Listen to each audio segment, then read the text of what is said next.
Good afternoon, ladies and gentlemen. Welcome back to another episode of That Park Place Midweek Magic. I'm Marv Movie Monster Montanaro, the editor-in-chief of a little website called thatparkplace.com.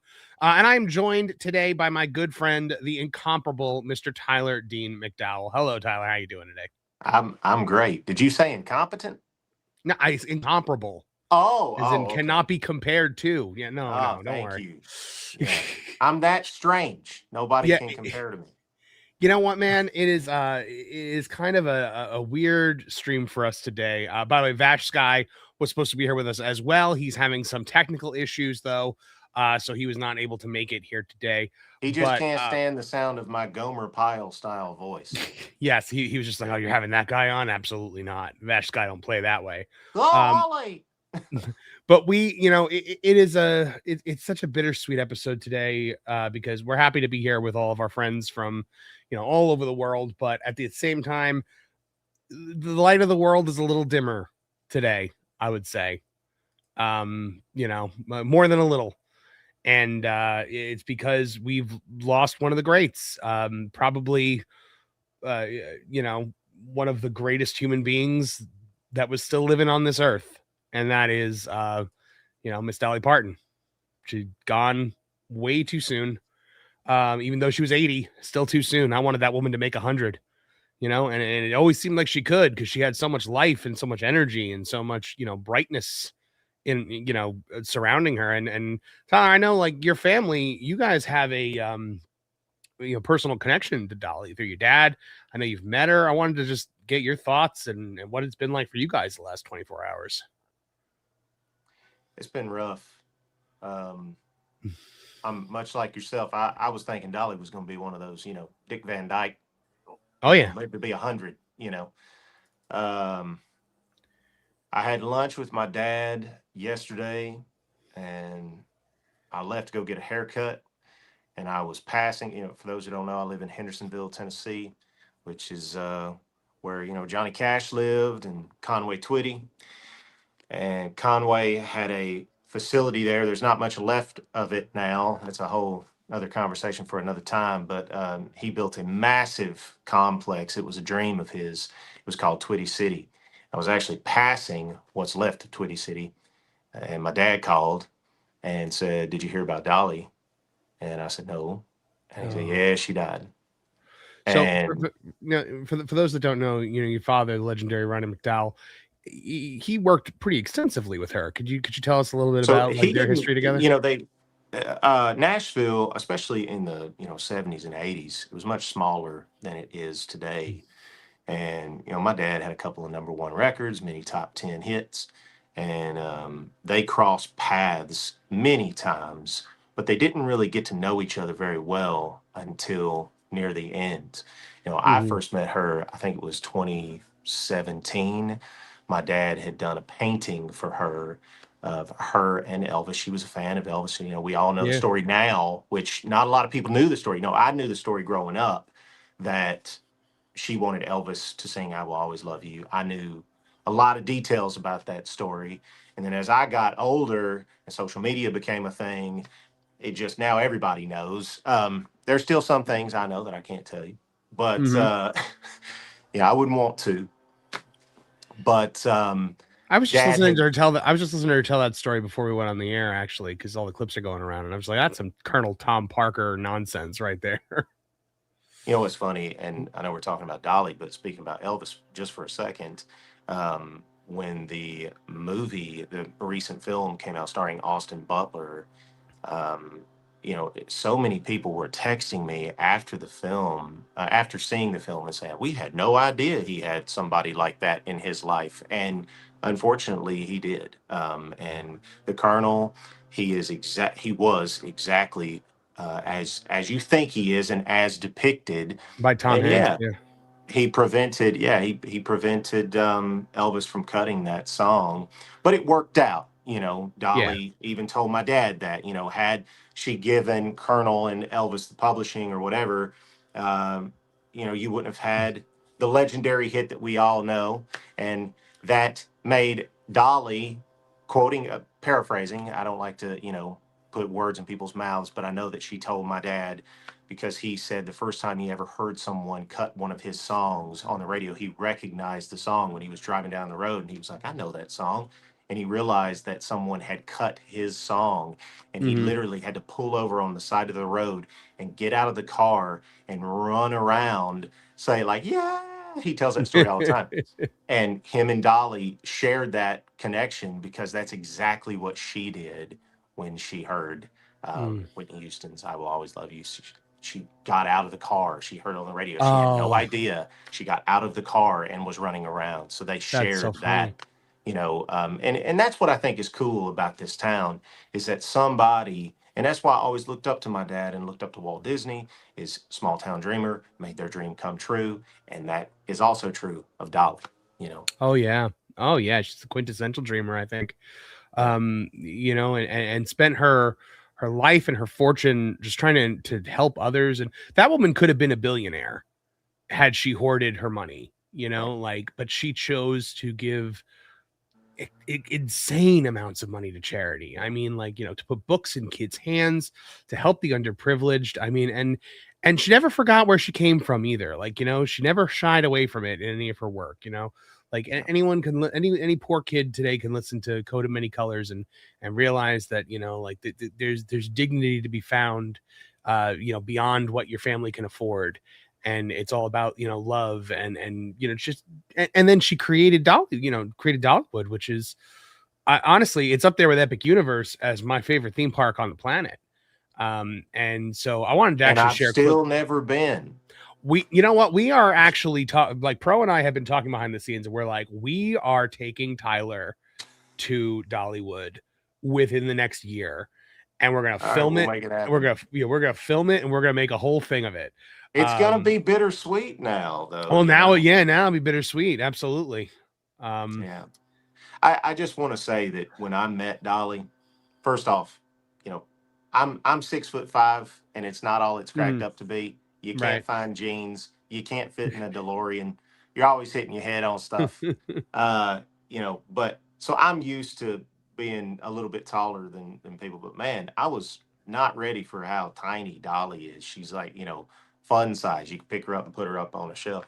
But she So come 5 feet walking. tall, right? Yes, I mean I don't know exactly how tall, but I mean she was short, way shorter than me, and she come walking down the hall, and it was weird because I have grown up around people in the business. I often say I grew up around people that are in the history books, which is what gave me a different perspective on this industry. Um, but I never met her or anybody like her, and when she come walking Right. down that hall, it was weird. It was like meeting a somebody. And my dad always taught me, we all put our pants on one leg at a time, all that stuff, because Conway told him, don't fall into the trap of believing the nonsense of the music business, because at the end of the day, when you go home, what do? You got to take out the trash. You're just a human.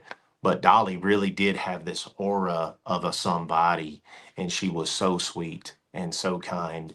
And she paid me a compliment, which I'm sure she said to a lot of young boys, probably every young boy she ever met. But it still made me feel good to be like, oh, that was Dolly Parton. You What'd know she what I'm say? saying? I'm not. No, it would make me seem kind of. It make me seem kind of Come on, egotistical. So everyone wants no, to no, hear no. I'm it. not doing You're that. not gonna seem like anything. Come on. No, no, no, no, no, no, no, no.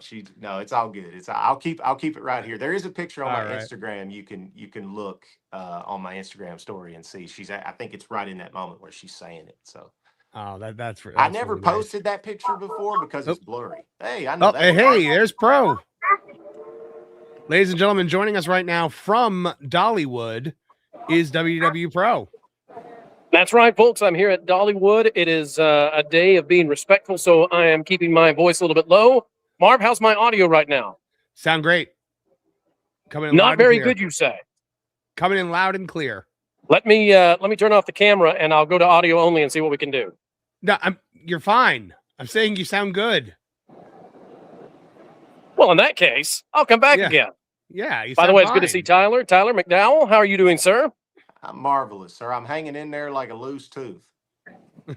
Now, I just want to let you guys know I am struggling on audio. I'll get this fixed in just a minute on my side.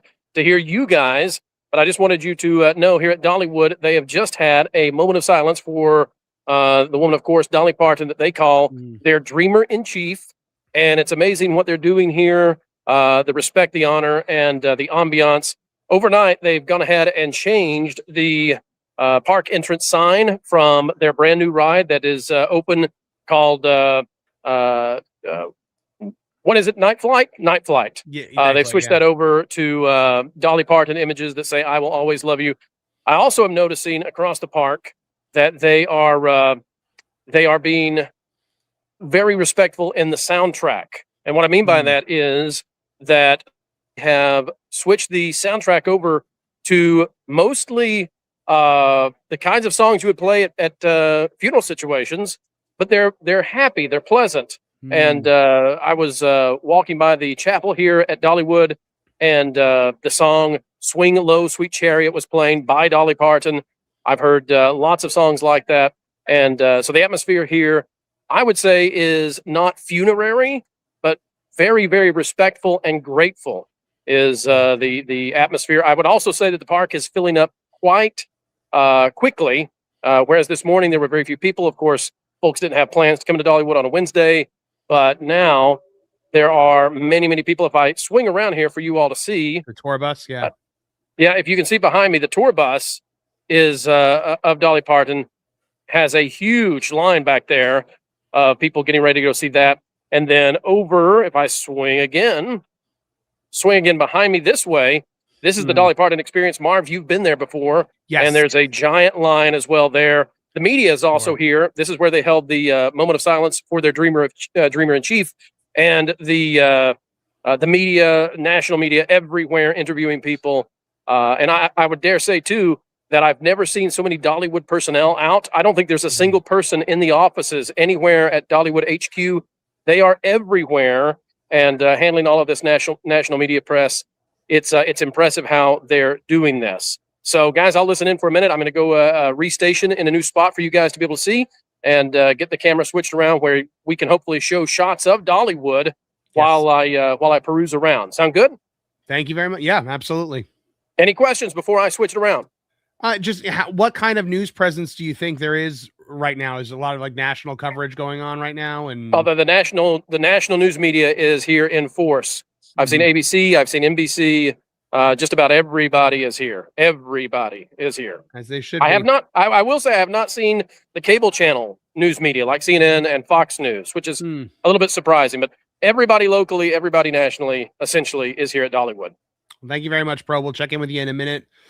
Be right back, guys. What's going on over there in Dollywood?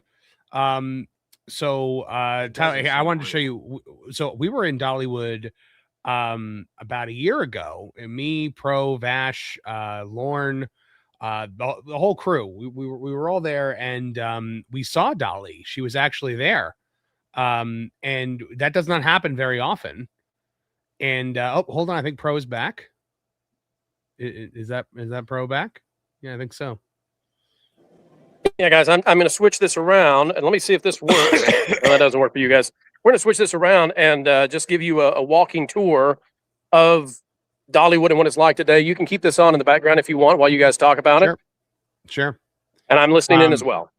Okay, great. Yeah, so that right up there is her actual tour bus, I believe, right? Like the bus that she toured on for a long time.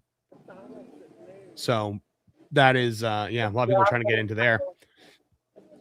But I was just telling Tyler about the time that we were there and we actually saw her appear, and I actually have a clip of that that I'll share actually in a little bit. But I'm just kind of fascinated about what is going on right now with, like just how many people are going to be in the park today, how many people are kind of going there. Now, Dollywood has said, Tyler, that Pro, I am going to have to mute you a little bit because we're going to Marv, I'm about to be in a noisy area. You feel free to mute me. You have the ability to do so. Mute me when needed. Yep. So Dollywood put out a statement yesterday that the park will remain open. It was what she wanted. We can talk about that here. Pull that up. Dollywood will remain open following Dolly Parton's death as park vows the show must go on. Dollywood will continue welcoming guests following the death of its beloved namesake, Dolly Parton, with the Tennessee theme park revealing that keeping the gates open was exactly what the country music legend wanted. Parton obviously died Tuesday, August 25th, at the age of 80, after what we've learned is a brief battle with cancer, leaving behind an extraordinary legacy stretching far beyond music and entertainment. Among the most tangible pieces of that legacy is Dollywood, the Pigeon Forge theme park that transformed both the tourism industry of East Tennessee and the community where Parton grew up. Now, this is actually, Tyler, the biggest ticketed attraction in all of Tennessee is Dollywood. So it was actually scheduled to be closed on Tuesday, and reopened as planned today. In a statement, Dollywood made it clear the decision reflects the wishes of the woman whose personality has defined the resort for 4 decades. Says, in her spirit, Dollywood will be open Wednesday as Dolly wanted, always reminding everyone with her signature sparkle, the show must go on. Together we honor her by carrying forward her message of love, perseverance, and hope. And then, the full statement also says, with heavy hearts, the Dollywood family mourns the passing of our beloved dreamer in chief, Dolly Parton. Everyone at Dollywood shares the sorrow of countless people around the world touched by Dolly's warmth, wisdom, and generous spirit. But instead of envisioning Dollywood becoming a somber memorial to its founder, Parton apparently wanted something much more consistent with the life she lived. Now, according to the park, her heartfelt wish was for Dollywood to remain a place centered on joy, hope, and togetherness, where families could remember her through laughter, music, and dreams rather than silence. Dollywood Parks and Resorts president Eugene Naughton said that helping Parton turn that dream into reality has been the greatest privilege of his life. And he says Dolly's heart was as vast as the mountains she cherished, and her compassion knew no bounds. She inspired generations to dream boldly and love deeply. And there's a shot of this iconic cinnamon bread that you have to try when we bring you there, Tyler. I've heard great things. Yeah. So it looks like Pro is heading over there to, I'm going to unmute Pro real quick. He's heading over toward the Dolly Parton experience. I kind of want to see what it's like over there. Yeah, I'm over here at the Dolly Parton experience. I will tell you, it is very quiet over here, which is a little bit startling. Everybody, so in most of the park, we still have, it's a theme park. It's still operating like a theme park. When you come to this media area where they did the moment of silence, there is a level of respect that is happening that is excellent, deserved, and it has a gravitas to it. So over here by the 50s primetime area, you've got the Dream Song, you've got the Dolly Parton experience, you've got the Rhinestones attraction across from it, and I've worked my way around because you cannot go through the front promenade, the facade of the Songteller Dolly Journey. You can't go through that area. It's been set aside for media. And I'll tell you guys, it feels to me like, and I'm going to start making my way back towards the entrance a little bit, not that we're going to exit, but it feels to me like they had this planned. I think this caught everybody off guard. And yet at the same time, they are very prepared for this. And I'm impressed that they were able to get out the graphics, the images overnight. I don't want to be macabre, and I hope I'm not being that way, but it feels like Dolly actually may have instructed them how to do this. To the degree, by the way, that Dolly Parton, her wishes were that the park would be open the day after she passed away in order to make sure that her end of life was a celebration. And so she apparently wished for the park to be open. The park, therefore, is open. The park will be closed tomorrow, as I suppose they will continue to transform the park into a legacy honoring season. I don't know what that's going to look like, but they definitely will be closed tomorrow. And I want to give a shout out to one of the personalities out there. I saw Carpetbagger. If you guys know Carpetbagger, who covers the Disney parks, et cetera, et cetera. He was here earlier. I got to say hi to him. Very nice guy. That's great. I want to show my appreciation of folks like that, because Carpetbagger said he was on his way to another location. He found out that Dolly Parton has passed, and he changed his plans, diverted to come over here and get coverage. And so I have no idea what the politics are of so many of those personalities out there. It doesn't matter. And that's the same for Dolly Parton. Nobody really knows what her politics were. We just appreciate her. She may be the last personality in America who is beloved by all sides of the aisle. And I think that is a testament to her recognizing just what her role was in this world to be an entertainer. But kudos to the internet personalities out there who have stopped by YouTubers who changed their plans and are getting over here. I know a lot of them are still on their way actually to try to get here before the park closes today.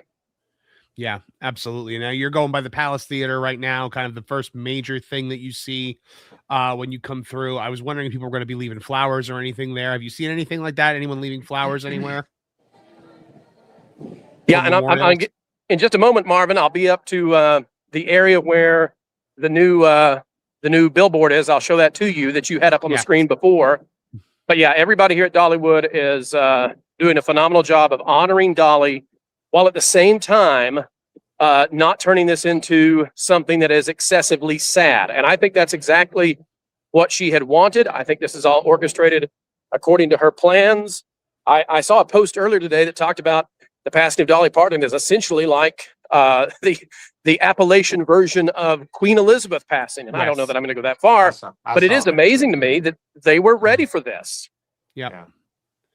Yeah, no, it makes sense to me that they were ready for this. I mean, the woman, she was 80 years old, so probably, as macabre as it might be to discuss, it seems like a thing that you'd have to talk about. They said that, she was very clear that she never wants the park to become a memorial to her, that she always wants it to be a place full of light, entertainment and fun. And, there's that billboard that we saw earlier. That is beautiful. That is really beautiful. Now, Marv, my next job is going to be to get over to the Dolly Parton experience so that I can have video of that. I think some individuals going into that attraction may be emotional, so just be aware. But we'll cut the audio when I'm in there, and we'll just go with the video feed once I'm in there. But I'm happy to stick around and take questions. If there's any super chats about what's going on, happy to answer those as well. Yeah, you know what? Yeah, let me actually get to some super chats because we kind of jumped right into everything. We haven't actually done them all. So Juliet for £5 says, evening that Park Place in chat. Good evening to you, Juliet. TN Christie 424 for $5 says, all of Appalachia is mourning the loss of our mountain queen. I bet she has the biggest, sparkliest crown in heaven. May God bless her lasting legacy. That's beautiful. Thank you very much, TN Christie. That is really nice. Just a Dutchie for €6. A sad super chat to remember the goats we lost days apart from each other. May Dolly Parton and Tim Curry shine a light on all of us. Yes, that just broke. Tim Curry just passed away as well. Possibly the last two most universally beloved people on earth dying within 24 hours of each other, which is crazy. We still got a few, but I'm not going to name any names because I'm not going to jinx us. No, we need to surround a very specific guy who is pushing 100 years old that we mentioned earlier. We make sure that nothing happens to him in the next 24 hours. Juliet, and guys, I'll apologize for the camera there. I was trying to see if I can get the camera to switch to horizontal. For whatever reason, StreamYard is blocking that, so I do apologize. A little bit of a technical difficulty. We'll keep rolling. All good. Juliet says, RIP Dolly Parton and Tim Curry. Indeed. 365 RAL for $2 is RIP Tim Curry too. Two icons gone in 24 hours. And that service dog, member for 11 months, says, stay classy to honor Dolly, classiest of all of us. Yep. That's a classy lady for sure. Guys, I know I've only been partially in the show, and I don't have the audio that I need necessarily, but I was wondering, Tyler, have you talked about some of your interactions with Dolly Parton over the years, and just your reflections on that? Yeah, I mean, we talked a little bit about it. The one thing that I can say about Dolly, well, not the one of, is that she was who you think she is. She genuinely was a light. I said that in my social media post, which I plan to do another one.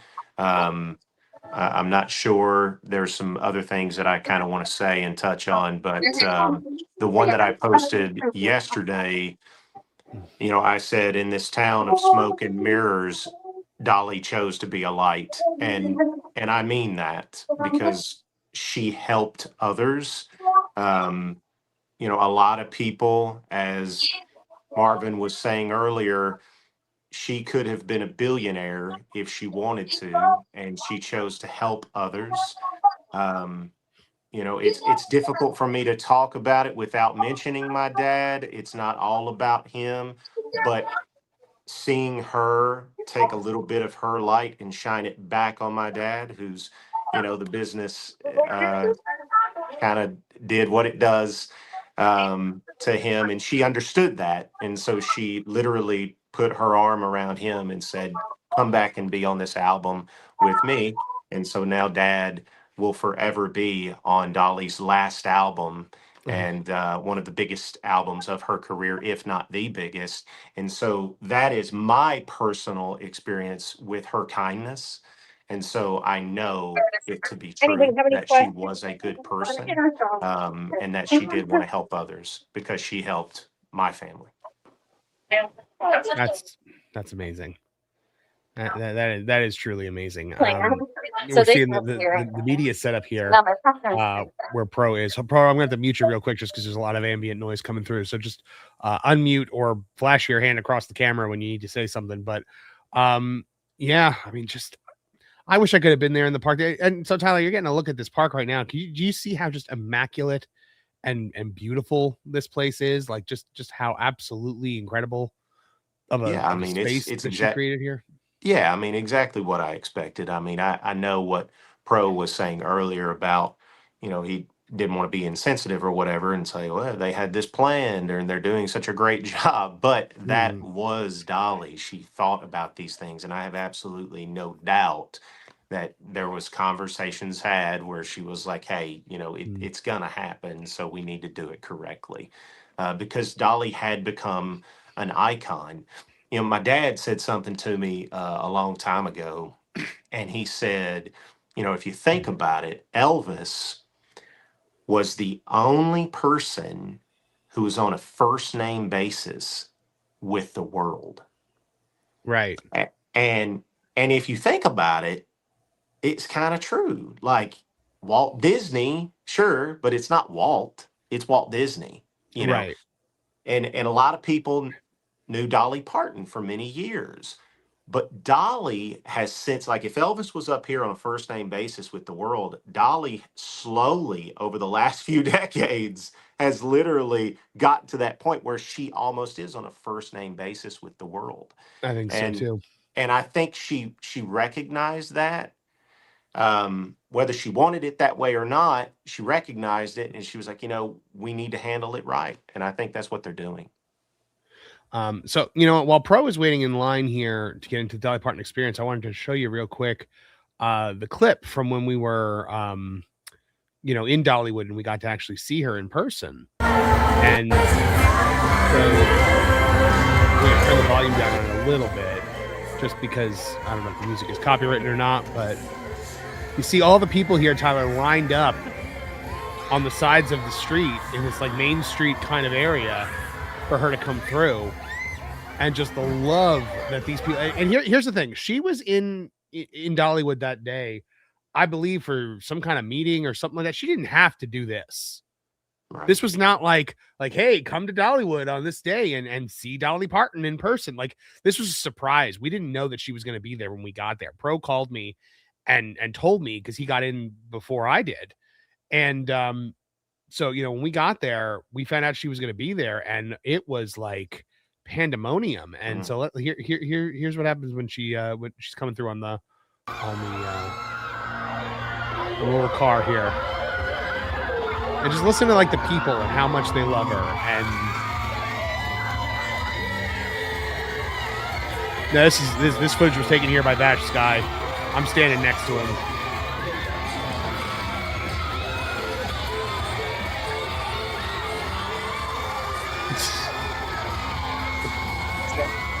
And Marv, just to let you know, I think that may be the final parade that she participated in, the video that you have there. Really? Oh, yeah. You know what? I hadn't heard of it happening again, so that's very possible.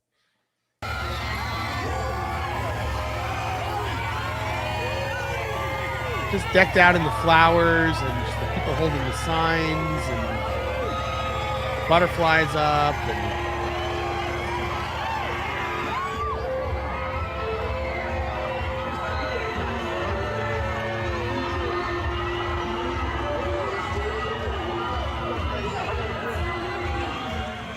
Yep. That was an unforgettable experience, and I'm glad it was something that we all got to see. Very cool. Yeah, it was We won a dollar. Ron Bradley was there with us as well. Those are two pretty good singers in their own right. Marv, was Lauren there eating chicken at that time? No, Lauren was there, but as you can see in this photo here, Pro, Lauren was asleep. That checks out. That's not AI. Yeah, no, that is literally on this day, and that is Lauren Connor asleep in a chair. This was not when Dolly actually came through. Lauren did rouse and wake up, and came to watch with all of us. But yes, for there was no Star Wars stuff. Yeah, for a little bit of it, Lauren was Lauren was 3 time zones away from where he normally is, so he was a little tuckered out. But yeah, see, this is why I can't go with y'all, because you never know. You're gonna take pictures of me. I'm not doing it. I promise you, we will not take random pictures of you. Don't fall asleep in the park. You might get your hand dipped in a bowl of warm water. But y'all will keep me awake all night or something just to ensure that I'm tired, so I'll fall asleep on a bench. Right. You'll take a picture and be like, "Look, Tyler falls asleep at Dollywood." I'll be like, "Hey, we were partying, at Hatfields and McCoy's all night." I don't know. They sell a 5-pound piece of apple pie in Dollywood. You could buy the entire pie, and the entire pie is like 25 pounds. And it's just this ginormous pie. I like apple pie. I mean, I do. Like, I'm not just saying that. Like, I like apple pie. I mean, I grew up most of my life not eating a lot of sweets. It wasn't, I always went for the savory, but I dated a girl for a while that liked to bake. And so I'd come home and there would just be brownies and everything on the counter, and they're just there. So you just eat them. And then I got sugar in me, and it was over. And so now, but I love apple pie. Even when I didn't eat sweets, I loved apple pie. So don't tell me that there's a 5-pound apple pie in Dollywood. You know what? When we go, I think me, you, and Pro need to order the 5-pound slice of apple pie and see how far into it we can get. Because Pro and I got it. Pro and I got it last time, and we barely made a dent in it. Wow. By the way, guys, being a little bit quiet here, but I'm looking across from the queue right now, and at Dolly's fan shop, located next to Dream Song, it does appear that the president of Dollywood is over there talking with media, and our very, very good friend Wes, fantastic guy over in public relations and media. Wes is over there with him. We'll try to go over there and say hi in a little bit. If I can wave Wes over, I know it's not the kind of day to insert ourselves. They're busy, and we don't want to distract them, but just letting you know, there's some more ongoing press stuff happening as we speak. Your camera is off, I hope you know, Pro. Yeah, there's no way for me to get the video of that. Okay. I don't think from where I am right now. I'm against the wall in the queue at this moment, so I can sort of peek through and see that, but would be difficult to show you guys. Okay. Yeah, that makes sense. But we were just talking about the 25-pound apple pie that they have there. I'll be happy to purchase you guys the $25 apple pie. Hang tight. It's $25 for the one piece of it. It'll cost more in shipping than it costs to purchase. It is a pretty, monumental piece of pie. But I mean, so here's the thing also with Dollywood is when you walk in, you've got this beautiful, kind of Main Street USA almost kind of setting there that we just saw Pro walking through. And then off to the side, they have the Dolly Parton Experience, which is the big building with the butterfly on it, where the tour bus is and all like the 50s stuff and things like that. That's kind of all the Dolly stuff. They kind of put it all there for those that want it. And the rest of the park is not like super like Dolly based. It is just different themed areas, but they do have this area called I think it's called Craftsman Alley or Craftsman Corner or something like that. And it's all like blacksmiths and glass blowers and like all these people are just plying their craft, and you can actually like do a thing where you get to go into the blacksmith shop and you actually get to like hammer some of the metal and that's cool. Work in there, and they sell these beautiful wind chimes in there as well, all these handcrafted items, which is absolutely incredible. There is a chapel there as well, which was one of the oldest chapels in Tennessee that Dolly had moved there. I guess they were going to tear it down, and she preserved it. There's a bald eagle conservatory there as well. one of the largest, that you can find. And they have a ton of bald eagles that just are, wounded and can't be released back into the wild. And, she paid to have them housed there and taken care of there. Amazing attractions too, great roller coasters, good kid rides, just real, and has a train, which up until this year, the train was an actual coal burning train where they would actually have to shovel the coal into the fire to get it to go. Wow. They have since updated the train so where you don't have to do that anymore. But the train goes the whole way up the mountain, and it's just such a nice, especially at Christmas time. Christmas time is the best time to go to Dollywood. It used to be Silver Dollar City, right? It did. It was Silver Dollar City. Was the train there when it was Silver Dollar City? Yeah. Okay. Wow. Yeah. So that's been a thing they've always had. Oh, looks like Pro is back with some video. Yep. But the what was I gonna say? The train. So at Christmas time, they actually had like stuff at the top of the mountain, like lights and stuff like that. That was really cool to look at. And then the trip back down is also great. But yeah, I'm definitely looking forward to it. It's going to be, like I said, a bittersweet experience for me. A lot of people don't know this. I'll have to, and again, for those, if you've never seen me talk before, I do apologize, not for just how it sounds, but I do talk a lot. Marvin's experienced this. Ask me what time it is. I tell you how to build a clock. I start at point A, go all the way to like F, and then somehow get back to A. Years ago, my dad was at a place called the Stockyards. Actually, it's the Bullpen Lounge underneath the Stockyards. And a very famous spot. I mean, everybody went there. Burt Reynolds, actors, singers, everybody. And my dad's producer, who was kind of like his partner in crime in the music business, they did a lot of the songs that Dad like were big in his career. It was Buddy and Dad collaborating together, and Buddy actually was instrumental in Dolly's career, so they had that mutual connection. And Dolly spoke very highly of Buddy, which means a lot to me because Buddy was good to my dad. But anyway, so Buddy owned the Stockyards and the Bullpen Lounge, and Dad was there sitting at the bar, and this young kid came up to him and was like, they're going to drop me off the label. They've released 5 songs. I know this is it.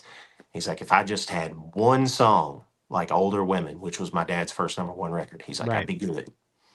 And Dad said, well, what's your new song? He said, it's this song that the radio or the label's pushing. He's like, but I don't want to do that song. We're doing this song in all these clubs and everybody's loving it. And Dad said, what's it called? And he said, Indian Outlaw. It was Tim McGraw. Oh, wow. Right. So Tim, who tried to date my oldest sister, and my dad wouldn't allow it, he always loved Older Women. The song, he always loved the song Older Women. Right. And I had hoped when I did my remake to get to him and tell him what I was doing, because not only did I kind of want to bring him on board on the project, the original script, and I don't think I've ever told this publicly, the original script that I wrote for my music video actually had Dolly in it. There was 2 versions. She was going to either be one, the older woman, which like she was actually going to be in it. And I was like, that's never going to happen. I'm like, Yeah. I knew that. I was like, she's never going to, she's not going to put herself in a romantic situation in a scene with some random dude who's not an actor, because of Carl, she's older now. She's probably not willing to do anything like that. I was like, okay, so that's not going to happen. So I wrote a second version of Older Women, and it was just a tag at the end of the video, and it was going to cut to reality, and we were all going to be in the studio, me, my band, Tim Tracker, who had been the bartender in the video. I was going to have him play the producer, and he was going to be sitting there like, the engineer at the board. And then all of a sudden it was going to cut to outside of the studio door, and Dolly was going to walk by and say, hey, I like the sound of that, and then keep walking. Hey guys, That we're was- going that in was right now. my I'll lose idea. audio, but I'll keep the camera going for you right now. Oh, okay, we're going into the Dolly Parton experience. So anyway, my whole point is like now that she's gone, I think about stuff like that, what Mhm. could have been. It's Right. also a reminder of all of our mortalities. And it's gonna be a bittersweet experience for me. Yeah, absolutely. So this is the interior of the Dolly Parton experience. This is a there's there's the coat of many colors. Wow. Yep. Wow. Yep. So they've got all this memorabilia in there. They've got I actually did a story about this area here, Tyler, because there is a TV playing with like all clips of her like all throughout like the TV shows that she did. And one of them is the Muppets. It's her talking to Piggy and her talking to Kermit. And so I said, oh, Dollywood now has more classic Muppets in it than Walt Disney World does. And I did a whole article on that. Hey, that's great. Man, she was beautiful. Oh, yeah. My God. That was like an image of her without the wig on, too. Yeah, she's just a Wow. stunning woman, just in every way. And I feel like also like how kind she was and just how wholesome she was. I feel like that it almost accentuated her natural beauty and just gave her like this glow. Like there was just like an aura around her. You see one of the wigs. Well, that is exactly what I was trying to describe when I was telling you, the first time I met her. Here it is. Oh yeah. That's where they have the Muppet thing. Wow. But that looks like her and Carson though. I saw her for the first time at Buddy Killen's funeral, my dad's producer. Yeah, and then met her I think it was almost 10 years later. And yeah, what you're talking about, that aura when she was walking down the hall, like it was real. I don't get starstruck, like I don't. Like it's just not a thing for me. But I did a little bit when she come walking down the hall. I was like, oh my Lord. Yeah. Which is so silly, because I mean, it's like my dad says, everybody's just a person. But hey, there's the Rockstar album that Dad's on. Oh, nice. That's cool. But I don't think that's like, so. Then you go into this big room here, and then they play like a whole thing. Oh my goodness! Hold on, Packing Protons just sent in a $200 super chat. Thank you very much, Packing Protons. This is in honor of Tim Curry. For Halloween, you will watch Worst Witch. It's been on YouTube for years, so you might be able to show this one. All right. I guess we're doing that then. Thank you, Packing Protons. I guess they're doing it on Lauren Apollo. I think he had sent one in earlier about that. Said this Halloween, Lauren Apollo will be watching The Worst Witch. And then he sends in $200. And awesome. Thank you very, very much. We really appreciate it. Truly, truly generous. Thank you very, very much. But then you go into this area here and they've got all these pictures and all of this Wow. they got like a movie that plays, and wow. It's really incredible. Yeah. Grammys and oh gosh. Hey, Willie. You ever meet him? I have not, and Dad has, of course, but I want to talk to him. There's something I need to talk to him about, like immediately. And it's just not how people think it is. Like you don't just, there's an unspoken, like, I don't know how to say it. It's not code of honors, but like, it's just like an unspoken rule. You just don't bother people. You know what I mean? Like you just don't do it. Because everybody's trying. Does that, that everybody's trying to bother them. Yeah, of course. And, I mean, people try to contact my dad through me. I get it. You know what I'm saying? So you just don't do it. You just don't contact. But I really want to talk to Willie. And this situation right here is making me think that I need to just bite the bullet and do it. Try to make it happen. When you go into this area here, it it creates. They show you this like whole like movie about her life and stuff like that, and it really is nice. I really enjoyed going in here a lot. This was one of the like I wasn't like a lifelong Dolly fan. I became a Dolly fan later in life. And this hit like such a chord for me when I first saw it. There's also a restaurant there called Aunt Granny's. Mm-hmm. And so she didn't have any kids, but her nieces and nephews, their kids called her Aunt Granny, which I thought was really nice. Yeah. Yeah, I read a quote from her, which it just never even crossed my mind that she didn't have children. Right. I read a quote from her last night. Said that she and Carl had tried, and it just never happened. Yeah. I didn't even realize that they had tried. That is sad, but she had a massive family. I mean, she was one of 12 kids, and she had so many nieces and nephews. So yeah, it was she lived a very full life with a lot of family, a lot of love, a lot of laughter, a lot of and such incredible success that she never let go to her head. Well, you can't. It's like I was telling you what Conway told Dad. When you're out on the road, you're performing in front of the crowd, and they're screaming for you and all that stuff. But then you go home, you got to take out the trash. That is such a tremendous quote. I love that. I mean, it's true. I mean, we're all human. Yeah. Just some of us are blessed to where you get to show your talent a little bit. And Dolly, she got that chance, and it's like I said in my Instagram post, it's what you choose to do with it. It shows you who you are. And I mean, look at what she chose to do.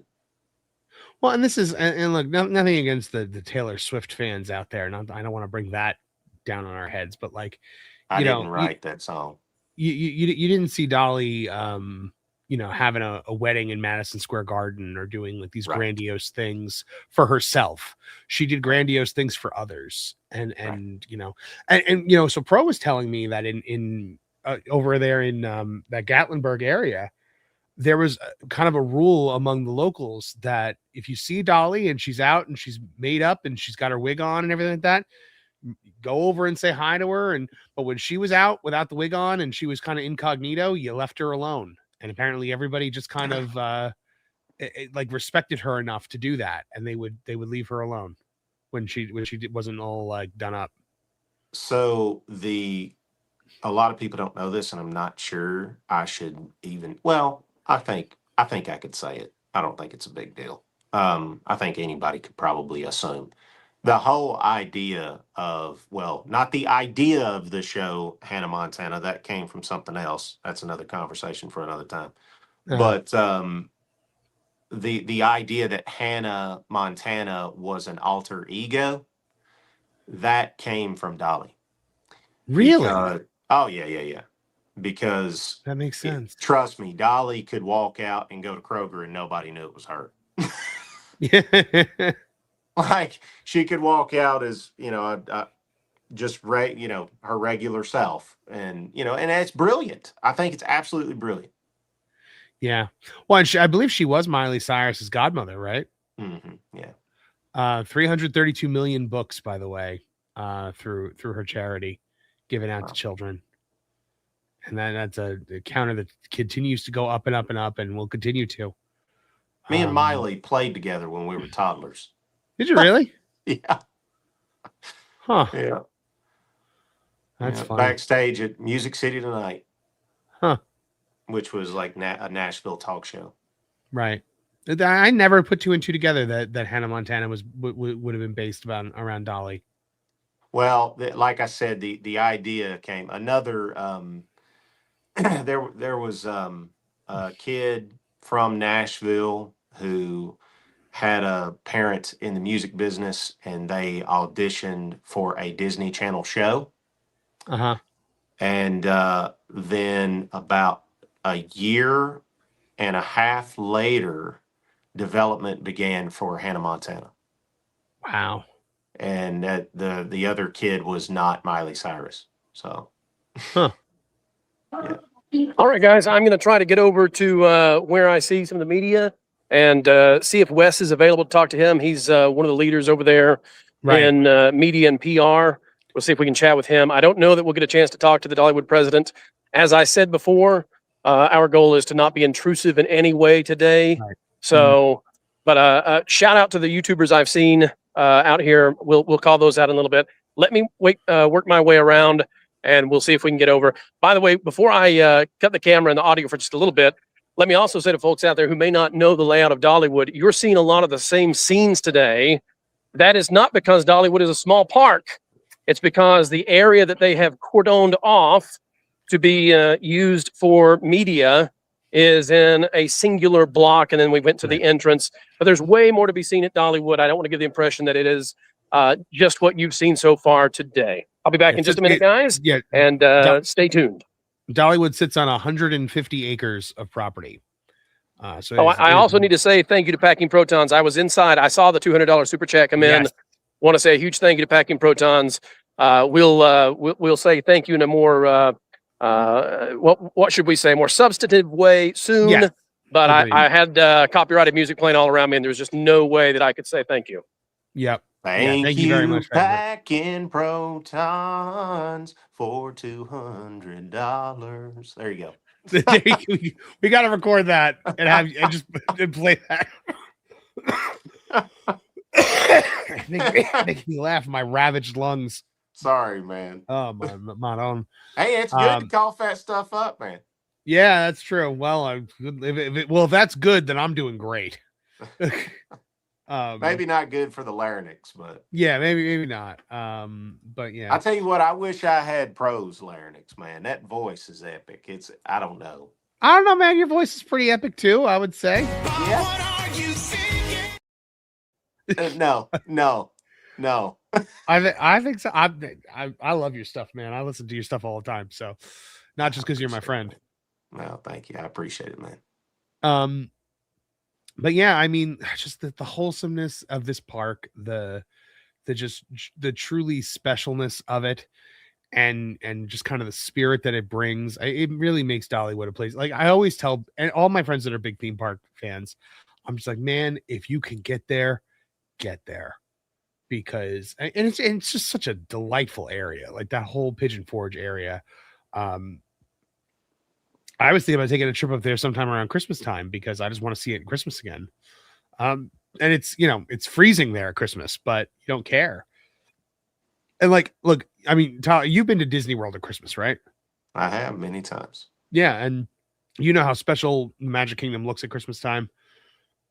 I got to say though, there's something about Dollywood at Christmas that's even better. It's probably my most controversial theme park take, man. I'm not a fan of the Magic Kingdom decorations at Christmas time. Really? I think the Halloween decorations at Magic Kingdom are better. See, here's the thing though. When it's Halloween at the Magic Kingdom, it's only Halloween on Main Street unless you're at the party. Right. But Christmas, it's Christmas everywhere. Right. Not even just in Magic Kingdom. Like they decorate all 4 parks for it. They don't do that for Halloween. So I think I like the Jingle Cruise decorations. Those are nice. Yeah, more than I do the Main Street decorations. Do they still do the Jingle Cruise in Magic Kingdom? They do. Yeah, they do the Jingle Cruise still. They don't have Trader Santa anymore, but Hey guys, just coming back to you real quick. I just spoke with Wes with the Dollywood PR team. Didn't want to put him on camera or audio. They're working on getting some more of the memorial stuff going inside one of the theaters.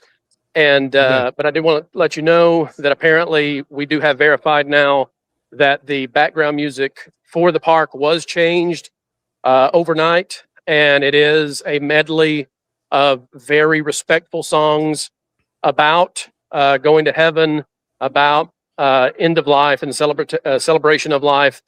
Most of them featuring Dolly Parton. So it really is surreal in a pleasant way to be in the park and to hear Dolly singing about going to heaven. It's I'll guarantee you there's never been a theme park situation like this ever before, where you go into the park and people are being consoled. The employees are being consoled by the person whose name is on the park. I mean, even when Walt passed away, this would not have happened. We are listening to Dolly Parton sing about eternity as you come into the park. It is a genius, wonderful, spectacular move. Wes did tell me too that there were plans in place should this event ever happen. But I suppose that the soundtrack was finalized overnight and they've got that playing now. And it's just wonderful. I'm listening right now to Dolly Parton and Elton John sing When the Sun Goes Down on Me. It's cathartic. It's not depressing. It is exactly, I think, what Dolly Parton wanted. And I think it's being orchestrated for the national media to come in and experience a celebration of life by the person whose life we're celebrating. What a unique experience here at Dollywood. I'll continue to walk around, give you guys views of Dollywood. I'll cut the mic so that you guys don't have constant audio interruptions, but it is I can't imagine a better way to say farewell to this life than what they're doing at Dollywood with Dolly Parton today. You know, honestly, like what an interesting thing to be able to be there on that day. I'm actually really jealous of Pro right now for being able to be there, because it's like being in Disneyland the day after Walt died. Yeah. You know, like I'm sure that must have been a somber experience. That's the day that they started keeping the light on in the firehouse, you know, eternally. So yeah. Yeah, I thought about, driving by her house here, but then I figured everybody would be doing that. A lot of people have been, I think. Yeah, I saw like some clips on X about it. And when we gave, because I work with Dad on art, on his artwork, and that's why he let me go with him when he gave the painting he had done of Dolly and Elvis together at her studio, which not a lot of people know where it's at. She had a private kind of like little facility where, I think she would do press stuff, and I think maybe she recorded there as well. I thought about just driving over there, but I was like, why? I'm not going to make myself sadder, like just like I'm not, I'm just not going to do it. So everybody grieves in their own way. I think now I would like to be doing what Pro's doing. I think this would be a good time to go. Yeah, I agree. But I thought it would be a madhouse as well. Yeah, I'm actually surprised it's not more of one. I think it's, like I said, it's like you said, it's a Wednesday, it's off season. And it's actually a period of time. Probably thought it would be. It was actually a period of time. That's another thing is people probably thought, oh, not going to go today. Maybe we'll go over the weekend or something like that. Right. But they were saying Tuesdays and Thursdays right now are closed in Dollywood at this time of year because they're getting ready for their fall festival, which Dollywood does festivals the way Epcot does. I've seen what Pro is showing. Talking is hard. I do apologize, ladies and gentlemen. I've seen this a lot. Is that her actual childhood home? It might be a recreation of it. Pro, if you can hear us, if you could sound off on that. Hey guys, that's right. It is a replica of the original home. Okay. All right. So are we able to go inside, or is it just you walk by it? We're heading in just a moment, guys. Oh, fantastic. All right. So remember when we go in here, guys, she was one of 12 children. 12. So yeah, Dad, and that was another thing that they had in common. He was from a family of 11. Wow. Same situation. 2-bedroom little house. I wonder if... By the way, you guys will notice that the wallpaper is newspapers. That's all they could afford, and was actually fairly common with sharecroppers in Appalachia. Huh.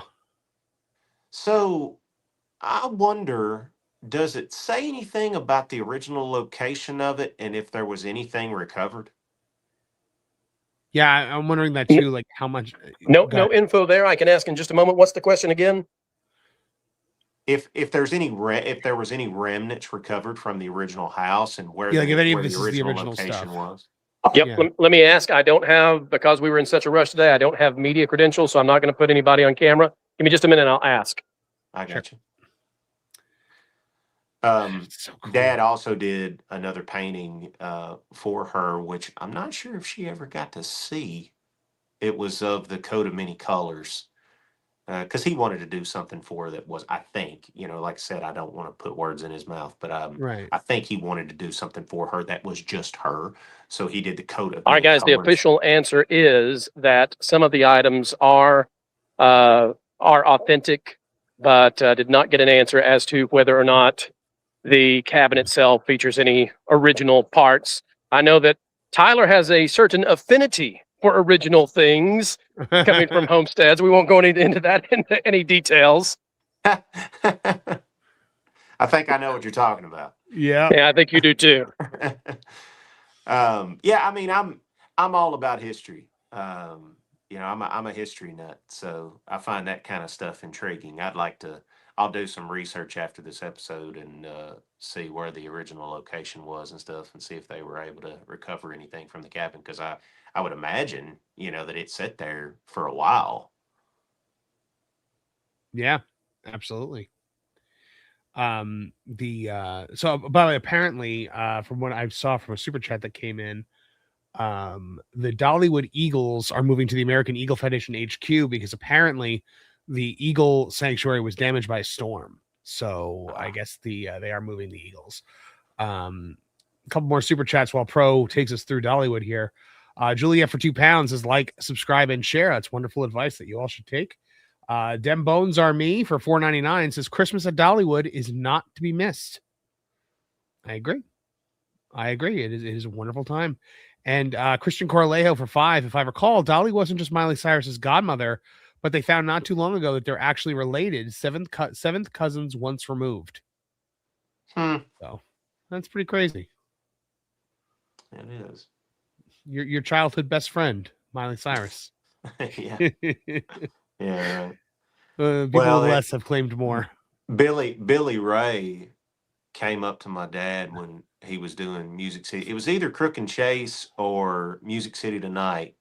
These were all, Nashville talk shows. A lot of people don't know that Nashville had its own television network and had shows just like Jimmy Fallon, and and Dad was on there frequently. And one time Billy Ray came up to him backstage and said, "Can my daughter have a picture with you?"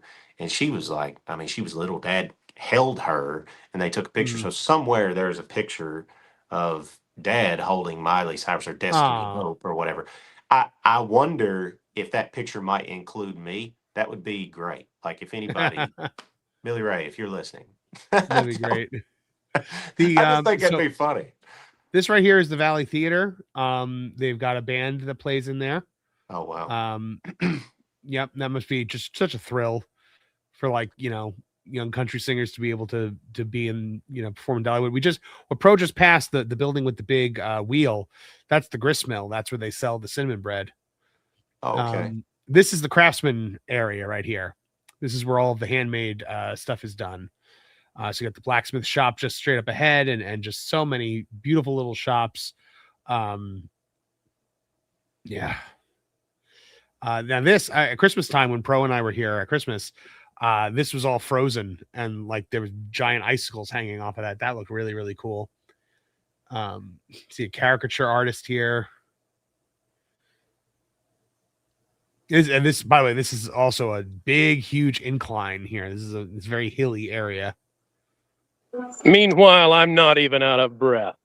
Yep, that's right. You just keep charging ahead. Attaboy. Yeah, I mean, this is very frontierland like, and you know what you don't see anywhere? Race cars.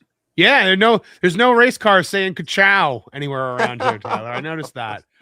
It's just like the frontier, essentially. This is the blacksmith shop right here. Wow. This is where you can pay to do the special tour where they actually let you work the metal. Boy, don't you know these team members have to be like kind of down today. Oh, they have to be, I'm sure. Because I mean, there's the chapel I told you about. Be interested to see if anyone's in there. Pro, if you can hear us. And you can see overnight they've put these signs up. I will always love you with Dolly on it. Just an excellent job by the park to prepare for this day. Yeah. It's nice and subtle too, Mm-hmm. Yeah. They're not overdoing it. And guys, no audio, of course, as I step in for a moment. Yep, absolutely. Yeah, this is a legit chapel that they have in there. People are coming in, I guess, to pray and to, give their condolences. Or it's beautiful. Yeah, it is. I'm not sure if they have services there. I believe that they do. I don't want to say it for sure, but that'd be cool. I don't know. I mean, that's neat that they have that in there. They do, in fact, have services in that chapel. Also, around and in the chapel, they have appears to be counseling services for people who are distraught, including employees. So another great step by Dollywood to have the right things in place. These guys, they make all the right beautiful. decisions. I love it. Look at that American flag. Wow, that's gorgeous. That's the other thing is, like, they are not afraid to celebrate Americana there at Christmas time. They really lean into the religious element of Christmas as well. It's gorgeous. It really is a beautiful park. So I'm guessing this is still left over from their 4th of July summertime celebration, because they are turning the park over now to their fall festival, which, I'm sure is gorgeous as well. And yeah, everyone's saying services every Sunday there. That's great. Now this is a nice area. This is by where the Eagles were before they moved them. But there's also an eagle themed roller coaster there as well. Which guys, the question is, when do I need to get hold of Dollywood leadership and let them know that Tyler is on the way? we gotta get him there. I'm telling you, me, you, and him. We gotta head out there, and we gotta film a whole vlog, and we got to alert Dollywood leadership. And I do have one contact. When Dad played Dolly's Dreammore Resort, he did a show there during a Christmas season. I think it was a year or 2 years ago. There was a lovely young lady there. She said if ever, because the park was closed at that time, of course, when we were playing there, we could have got in for free my first time. But she said whenever I was ready to let her know, so I'll have to reach out and tell her I'm coming with that Park Place guys. Has your dad ever been there in the park? I think he has. I think he took my siblings, when they were young, maybe before I was born or right when I was little. I'm not sure. Oh yeah, they already do have some. Yeah. Look at that great pumpkin. Great pumpkin. What is that saying? Oh, interesting. They're doing like a not so scary Halloween party type event this year for the first time. It's going to be a hard ticket event after hours. Cindy Williams here is asking us, is there something at the entrance of the park honoring her? Yes. They put out, Cindy, this sign that says "I will always love you" over by the park entrance, and they've got these signs everywhere throughout the park now. That just went up overnight. So yeah, that is that's the major thing that they've done for that. So it says Evie Day Corgi is saying no, they're moving the American Eagle Foundation HQ close to the park. Oh, that's good. That is good then. The food, by the way, the food here is just to die for, man. Like they've got amazing. Lauren was a huge fan of the fried chicken that we had there. So, was this before or after the nap? This was the last time we were there, so it was just like a month, like 2 months ago. So he was conscious for the entirety of that visit. But yeah, we got to hang out there, all of us, and Jonas got to come this time, and that was a lot of fun. Force of Light was there with us. Valiant was with us. I actually have footage of it that I was supposed to make into a vlog and never did. Maybe I should edit that together now with a little thing in the front, just Hey, Pro mentioned, speaking of vlogs, Pro mentioned Carpetbagger Jacob, and by the way, the lyrics to the current song on the background music: "We'll sing in the sunshine, and I'll be on my way," being sung by Dolly Parton. Oh, fantastic! What were you saying there, Tyler? Well, I kind of like that. How ironic it is that lyrics is playing right now. I thought it was so ironic that Jacob, just I've seen on YouTube, he had posted that he had been at Dolly's truck stop the day before, which meant he uploaded that video the day she passed wow. away. I mean, like, that had to throw him for a loop. Yeah, probably.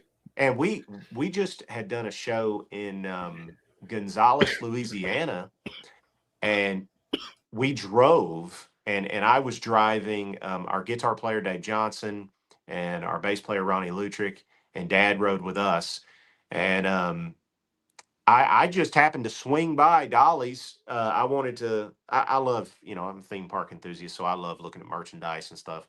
And there was a tank top that I had wanted the first time we went when it opened, and they didn't have my size, and we were right there, and I was just like, I'm gonna pull in here. Dad kept saying, "Boy, that place is gonna be a madhouse." She's like, "Don't stop there." I was like, "No, it'll be fine."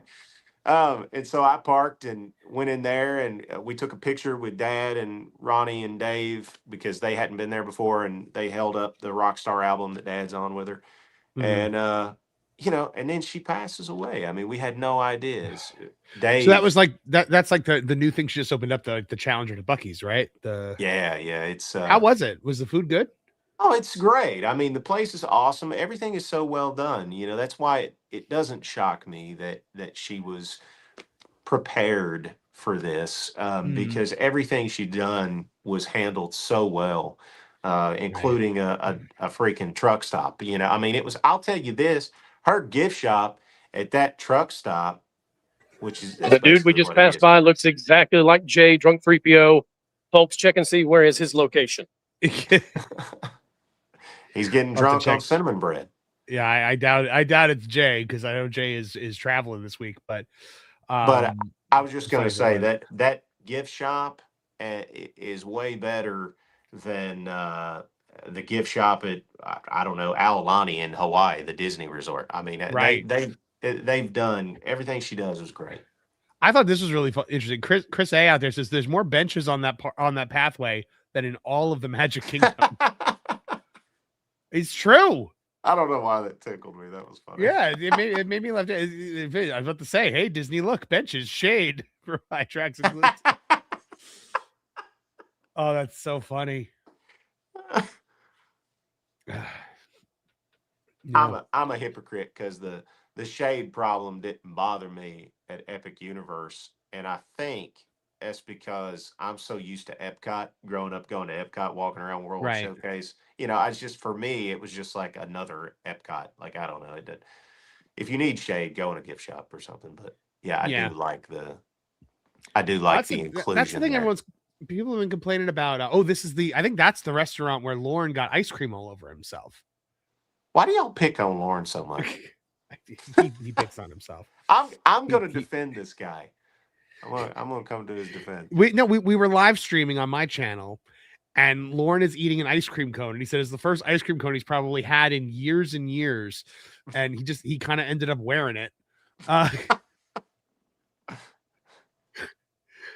what is this area right here? This is kind of like okay, the mystery mine. I see it. Yeah. They've got that up there. There's also like kind of like a storybook kind of area around here too, where they've got this like really nice water effect that kind of trickles down. I got you. What is that? Okay. Where'd you get your cameraman skills? Yeah, we gotta get you a gimbal.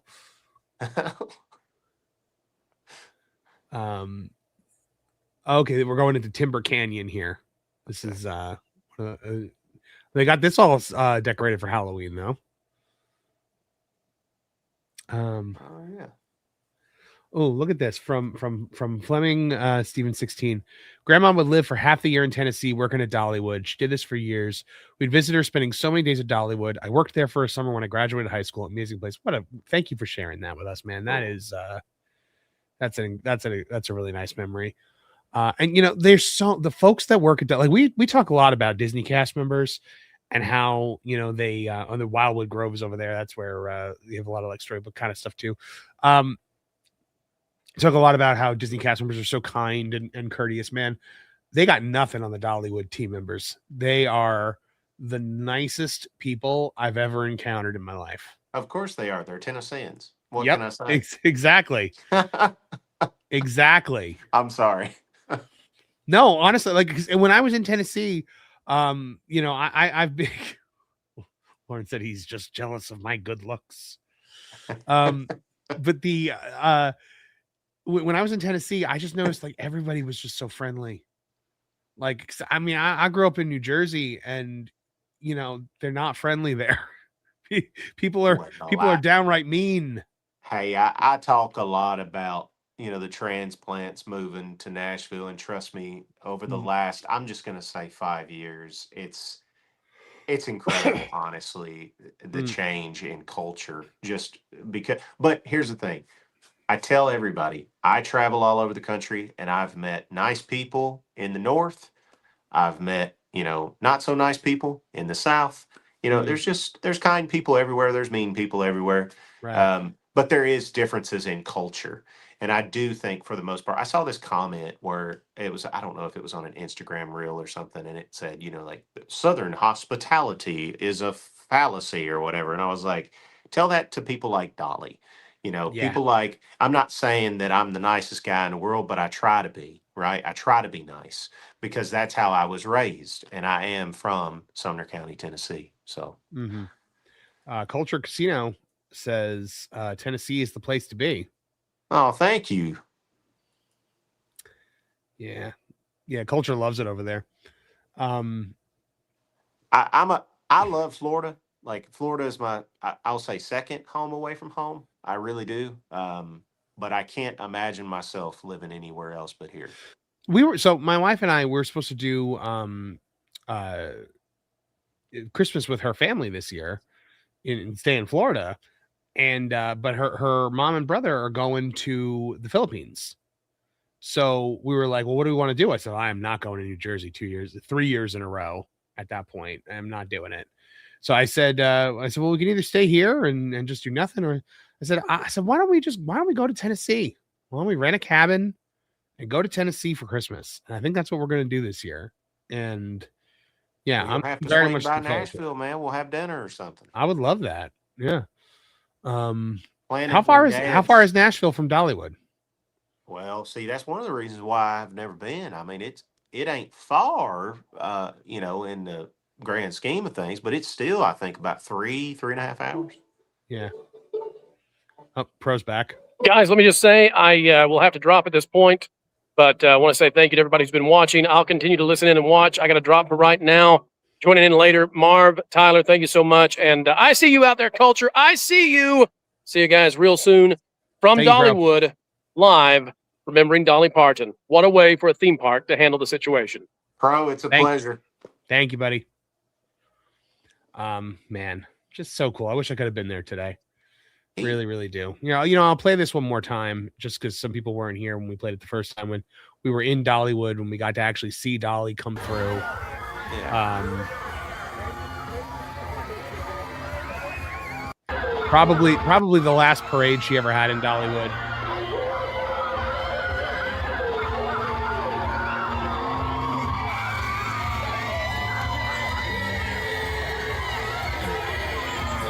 I did an Instagram reel of this clip yesterday, and I put the "I Will Always Love You" song over it, and I realized I love how silly she is here with her fans, and I realized how poignant it was, because she comes through with all the flowers in this basically chariot, and then as it goes, she rides off into the sunset, and that really struck me yesterday.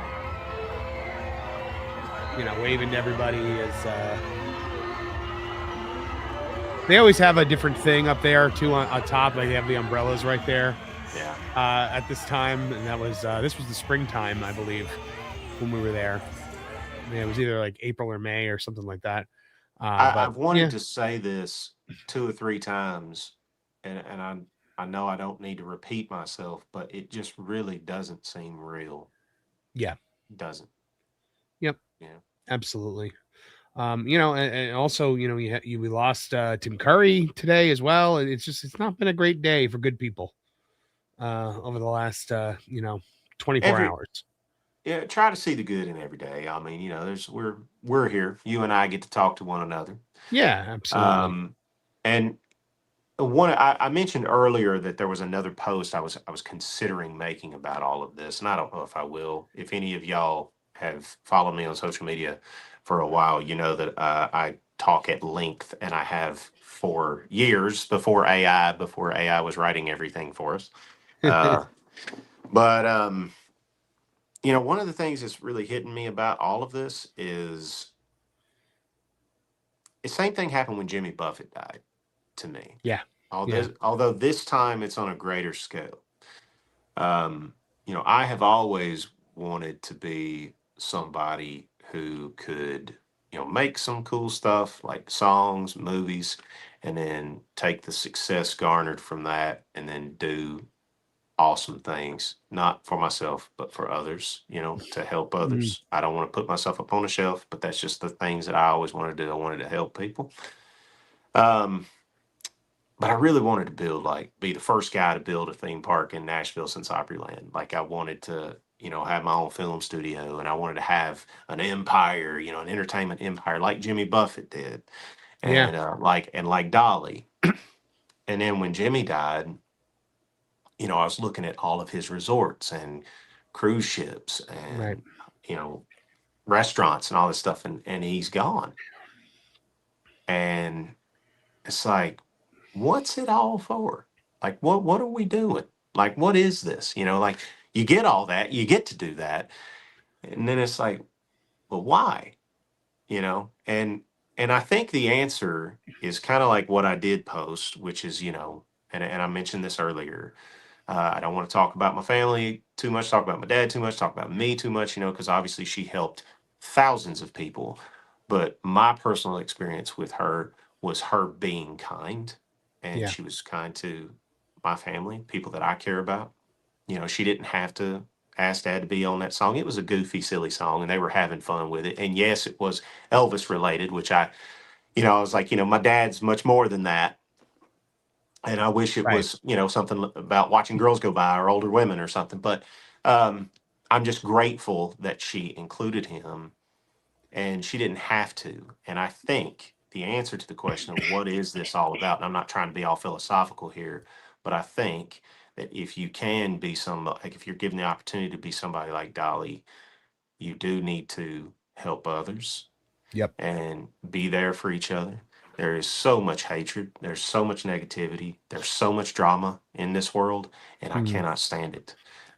So if I was going to say anything to anybody out there, is to drop it, be nice to one another, and just be kind. Be like Dolly.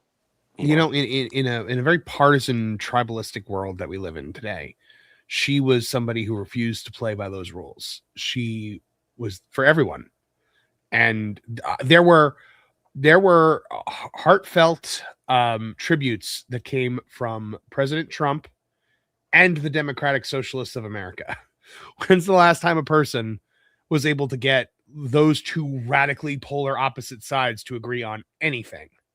Same thing happened with Elvis. It was the same thing because Yeah. he, like, again, people that I know very close to me, they remain politically, like, I don't want to say maybe gray. Like you don't, your job as an entertainer is to entertain.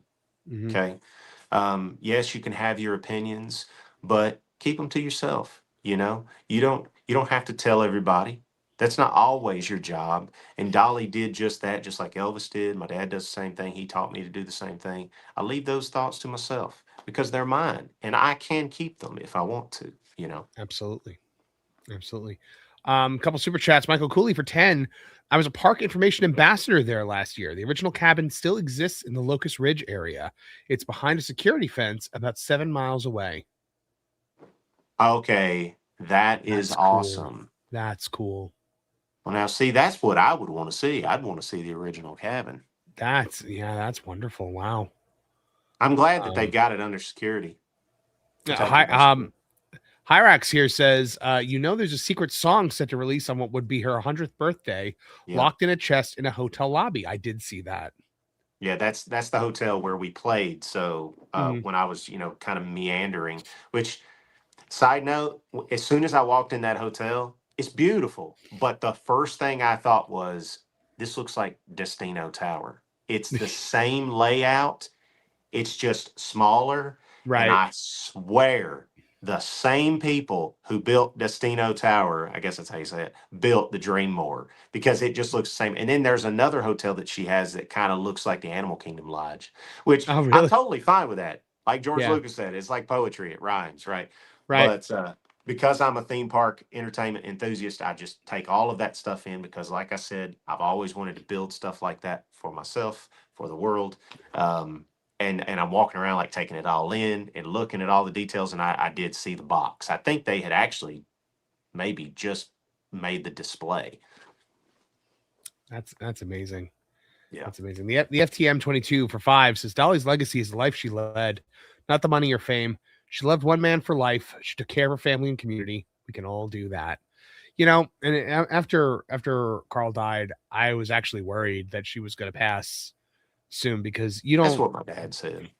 you don't be with somebody that long without, you know, and people say like dying of a broken heart is a thing, you know. Yes, it is. My Aunt Tess, God rest her soul, she was married to my Uncle Joe for many years, and then when he passed away, I mean, she was pretty healthy. Within a year, she was gone after he was gone. It's just, you know, I remember yeah. they used to dance at every wedding, and I remember I danced with her at a wedding after he was gone, and she just told me how much she missed him. And a couple months later, she was gone.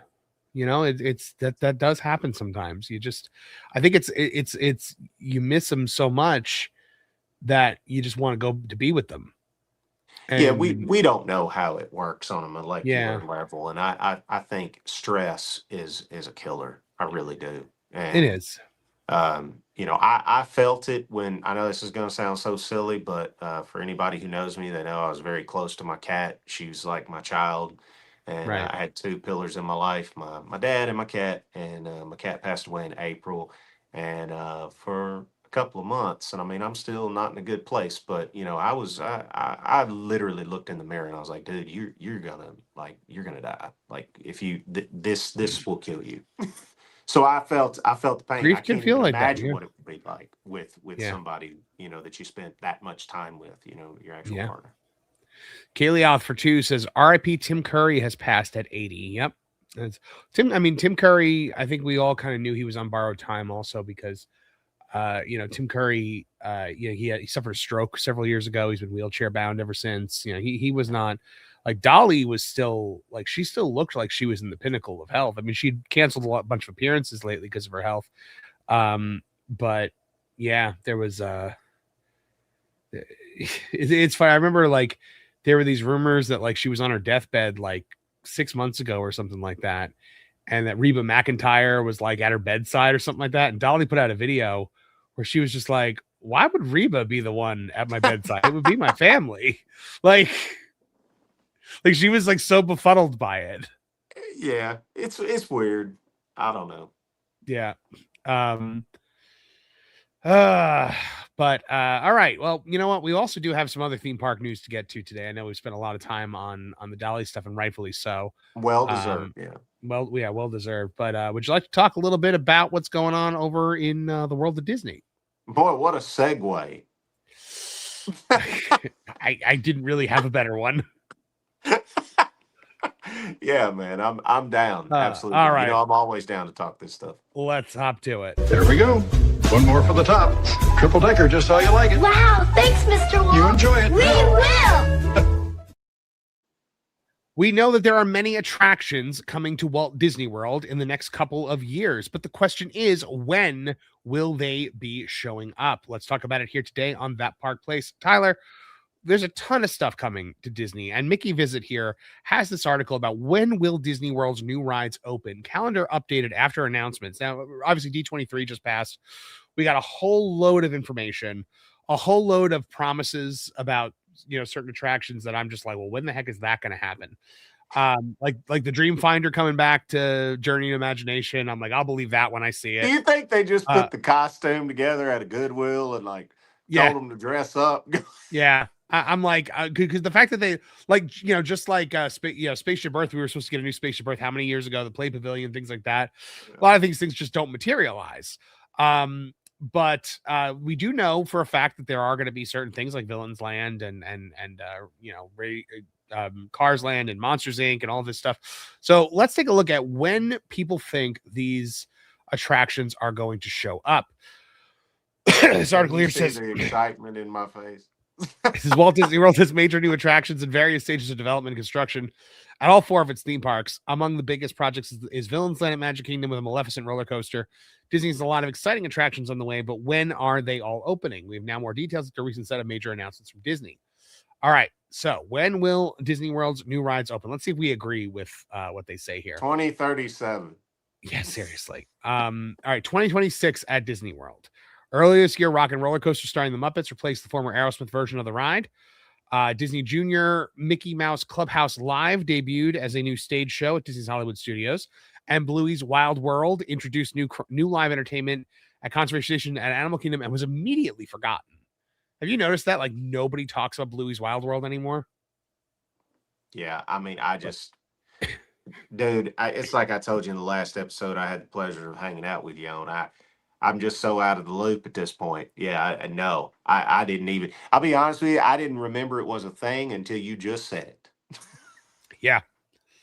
Yeah, I mean, it caused some like major traffic jams when it first opened up, and people seem to have kind of forgotten about it. But we know now our next thing to open up on September 14th, the Magic of Disney Animation will open at Hollywood Studios. It's a pavilion-style indoor facility that's going to host multiple attractions. You're going to have screenings of Once Upon a Studio, the 2023 short film. Olaf Draws, a drawing class hosted by an Olaf audio animatronic figure and pre-recorded Disney animators. I don't like that very much because I always liked interacting with the animators during the drawing classes. Like, that was always part of the fun. Yeah, I mean, I like the idea. I'm not sure if I'm going to like the execution. Yeah, I think if Walt could see one of the characters brought to life, interacting with everybody and drawing, but he would probably want an actual animator as well. Like part of the part of the fun of it was that like you'd get to interact with the animator and ask questions, or get like this sounds like it's going to be on rails. Essentially, it's going to be a pre-recorded animatronic, pre-recorded. So you're not going to be able to ask questions or get any kind of advice or anything like that. Drawn to Wonderland is going to be a playground inspired by famed artist Mary Blair's work on Alice in Wonderland. Off the Page, a new meet and greet space for Daisy, Donald, Goofy, Chip, Dale, Stitch, Mulan, and Rapunzel. Are they going to actually highlight Mary Blair, or do we know? I don't know. It might just be inspired by her artwork. I hope they're going to actually Yeah, because if that was the case, that would be great. I mean, it's the magic of Disney animation. You should be highlighting the artists, especially somebody like Mary Blair, when you've got Meryl Streep years ago saying that Walt was a sexist or whatever. Oh, God. That's also the woman who called Harvey Weinstein God. So let's take what she has to say with a huge grain of salt. She also gave a standing ovation to Roman Polanski at the Oscars. So I am going to not listen to what Meryl Streep has to say about who's a good person and who isn't. Thank you. This is the map of everything. We've got the theater. So this is going to be the former Star Wars launch bay. They're basically bringing it back to what it used to be. I'm going to say that this is in the right direction. I don't want people to think that I'm constantly being pessimistic. This is definitely in the right direction. This is where the characters belong. Remember, we all know that when they were going to do the Great Muppet movie in response to the Great Movie Ride, the Great Muppet Movie Ride, okay, which was going to be like the Muppets' take on the Great Movie Ride. Okay, why didn't they? And we all say this, but like make the Great Disney Movie Ride, show Pirates of the Caribbean, Star Wars, all of these properties that you've acquired. Okay, do that, and then make Mickey and Minnie's Runaway Railway over in the animation courtyard, as well as this. See, that would have been perfectly fine. I've been great with that, because this is great, because the IP, the cartoons, the animation, they need to be in the animation courtyard. They don't need to be everywhere else. I mean, they can be, but I'm just saying, like, this is great. This is in a good direction. I don't know if you remember, but like, it used to just be like a salute. Like, it wasn't just a salute to Disney movies back then. It was just a salute to movies. Like, I remember the opening background music that you'd walk into. The Superman theme would play. the John Williams Superman theme, which Right. obviously is nowhere near a Disney anything. Nowadays it's just everything is whitewashed, everything is Disney, everything, you know.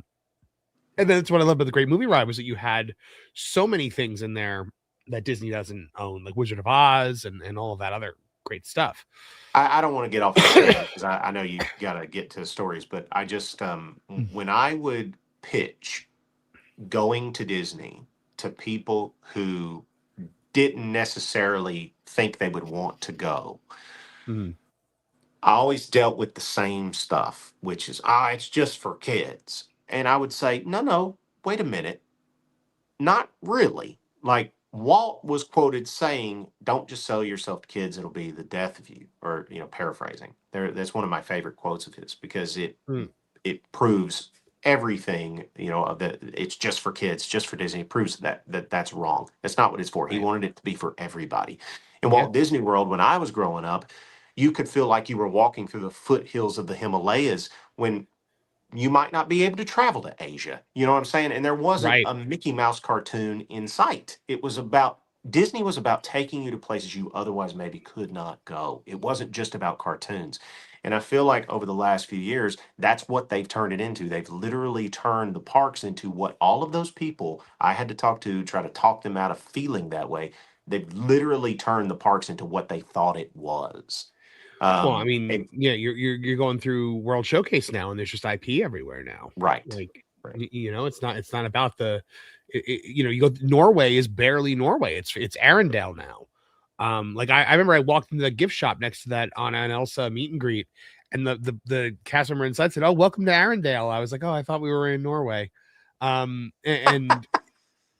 it really bugged me. Like that one, they're now, and I pitched this as a story to do today, and I got vetoed on it. But like the little village that they have in the German pavilion, like the train town, they're putting IP into it. I know. They're putting Snow White in there. They're putting the Dreamfinder in there. I'm like, what are you doing? And people were sending it to me, thinking I would like it. I hope they don't watch this video. They were going, "Ain't this cute?" I was like, "Yeah, no, people I love and care about." So I was just like, "Oh, that's awesome," But what was I going to say? Oh, do you know anything about the? I don't know if they had an actual falling out, but the animosity between John Lasseter and Chris Sanders. No, back in the day. That. No. Yeah, so apparently there was some friction between them when making Bolt, or I think it was called American Dog or something like that. Okay, yeah. And then Chris Sanders, who very successful with Lilo and Stitch, he left. I don't know if he was muscled out or if he just left on his own accord and went over to DreamWorks and made How to Train Your Dragon. Right. Well, because I, ate, breathe, and sleep all of that stuff, especially back then, I knew about that. And so I went to see How to Train Your Dragon. And when I left the theater, I was like, oh, that was one heck of a mic drop.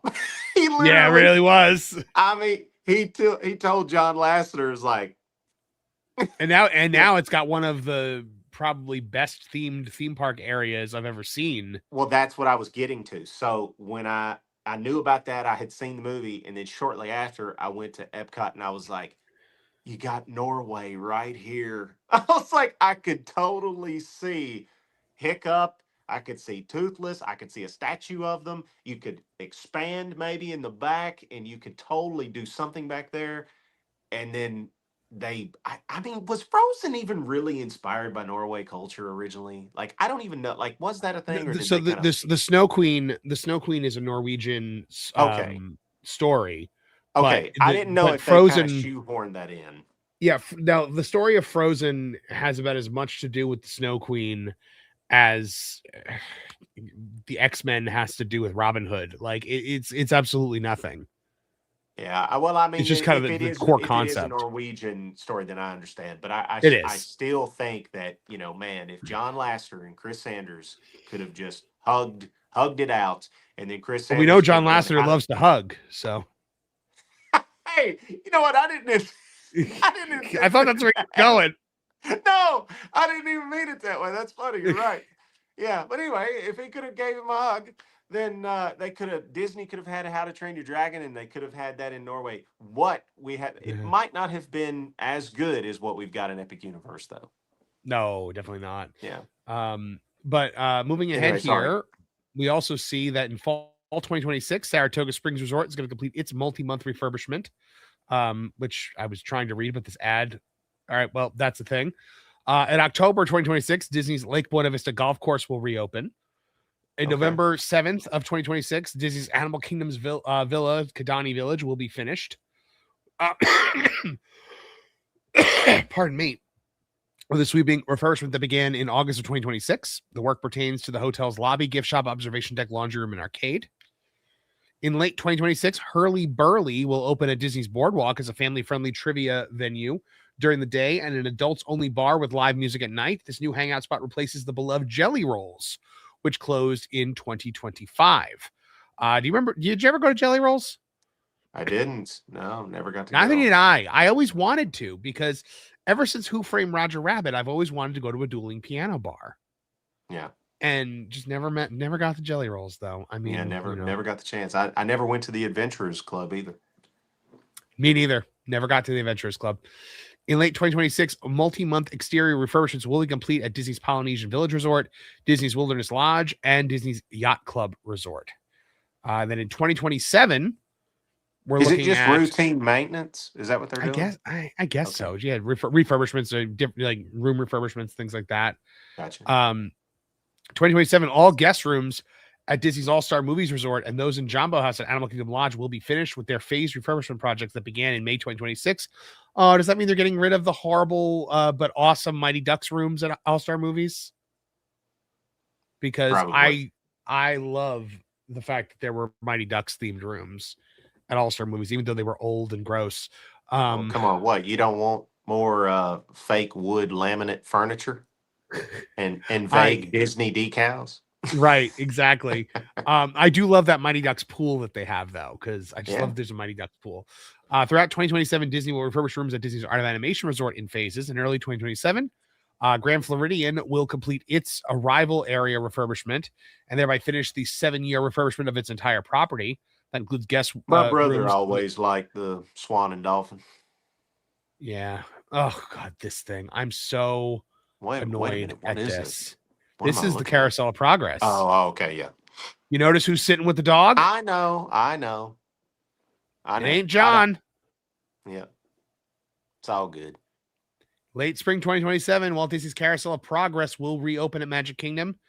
The classic attraction shuttered its doors in July, and Imagineers are currently changing every scene of the ride to more recent decades and installing an audio animatronic figure of Walt Disney. It looks like the mom is going to be the main character now instead of the dad, which is absolutely ridiculous.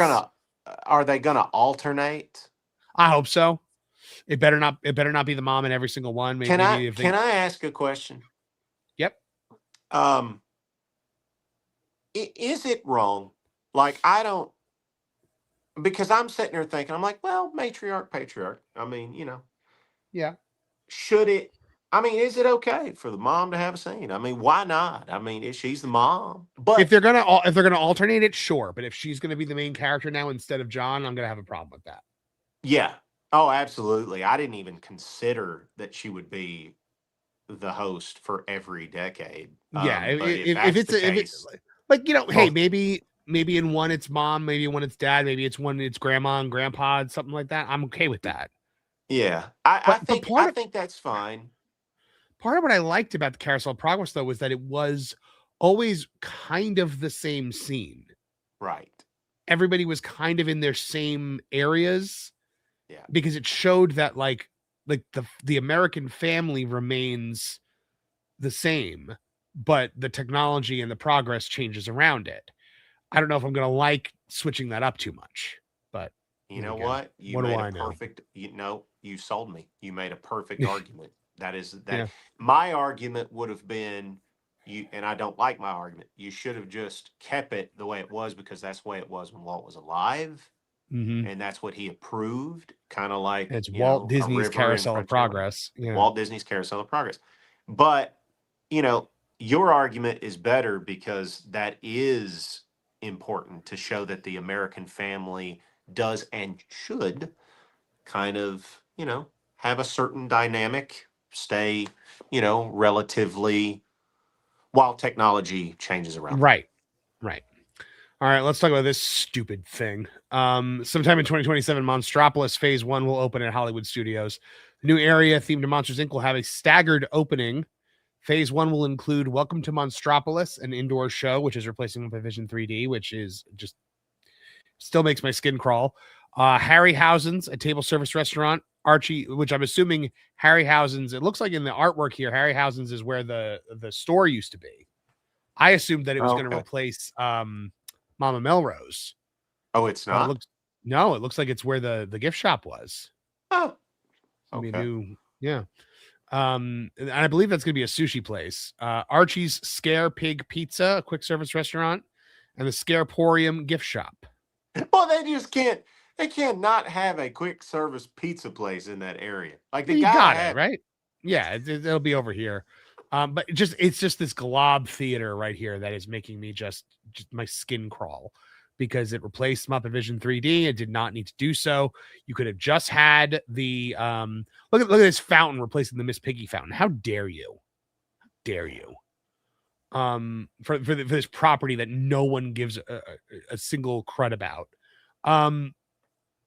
Disney has not announced the exact opening date for Monstropolis Phase 1, but as confirmed, it will open in 2027 based on current projection, progress, and year-over-year trends. Mickey Visits predicts Monstropolis Phase 1 will debut in summer 2027, as Disney World management loves to open new attractions at the beginning of each summer season. Again, though, just 2027 is the only time frame confirmed. I think I agree with that one.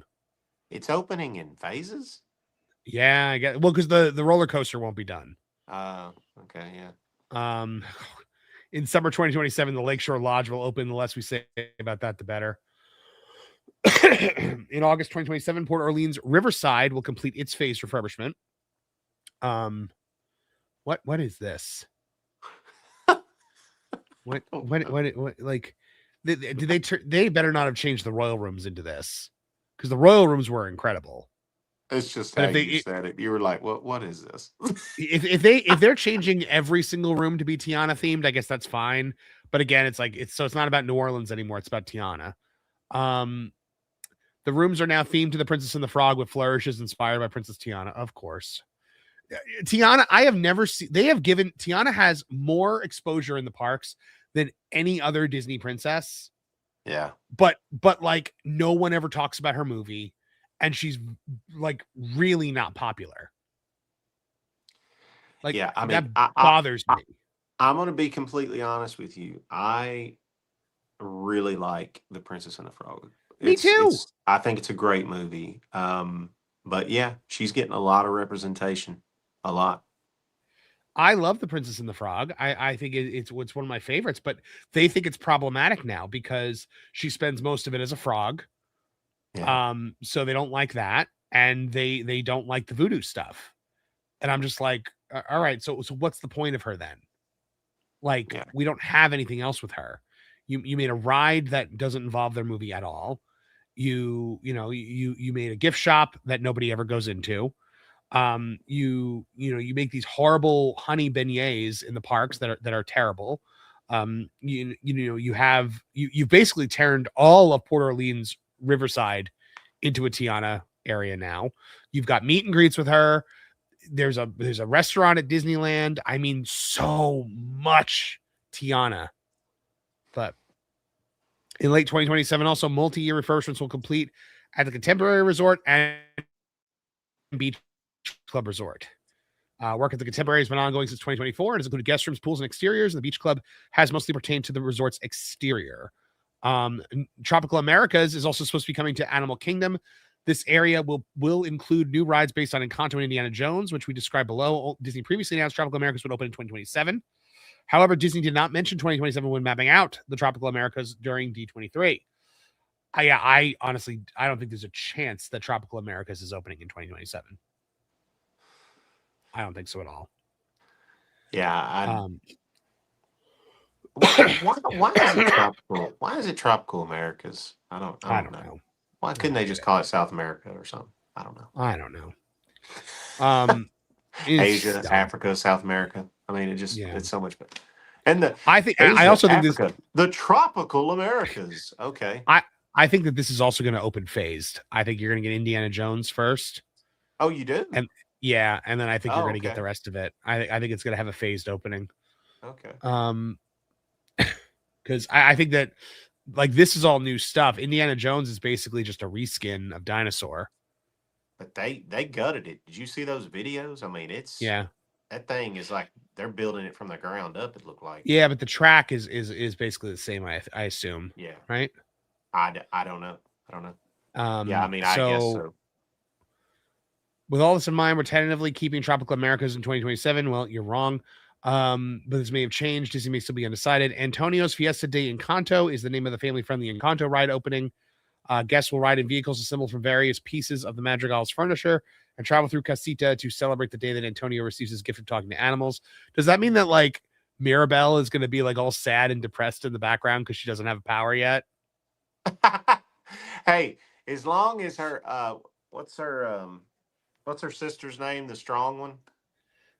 Luisa. As long as she's in there, I'm fine. Yeah. You know, Jessica Rabbit's up here, and then Luisa's like right here for me. I don't know why. Wait, the strong one? Yeah, yeah. Sorry, I don't know. You're like a sturdy woman then. Hey, the woman I almost married looked like she could rip my head off, so it's okay. Indiana Jones and the Myth of the Jade Serpent will also open at Disney's Animal Kingdom. The reimagined attraction will repurpose the ride system for Dinosaur and tell a new story. Guests will journey with Indy into a Mayan temple, but things go awry when a portal opens to the underworld, unleashing a beast known as Sukan. El Carrusel de los Animalitos will open at Animal Kingdom near the new Tropical Americas. Instead of horses, nope. Okay, I'll just keep going. Instead of horses, the imaginative take on traditional merry-go-round will feature 22 steeds shaped like Disney animal characters, like this Eeyore right here. Then we've got the Yeti. When the Yeti will move again, apparently. That is the thing that is supposed to be happening. Fixing a decades-long problem, the Yeti Audio-animatronic on Expedition Everest will move again sometime in the future. The finale of the roller coaster has been broken since the ride opened in 2006. The Yeti currently stands motionless with a strobe light. When that will happen, if that will happen, remains to be. They better be involving Joe Rohde in this, though. So they're saying late 2027 at the earliest or into 2028. I think 2028, 2029. So for 2028, they're saying Monstropolis Phase 2. I think that's probably correct. With building the roller coaster. Ladies and gentlemen, Marvin's not paying any attention to me whatsoever. Oh, sorry, I wasn't looking.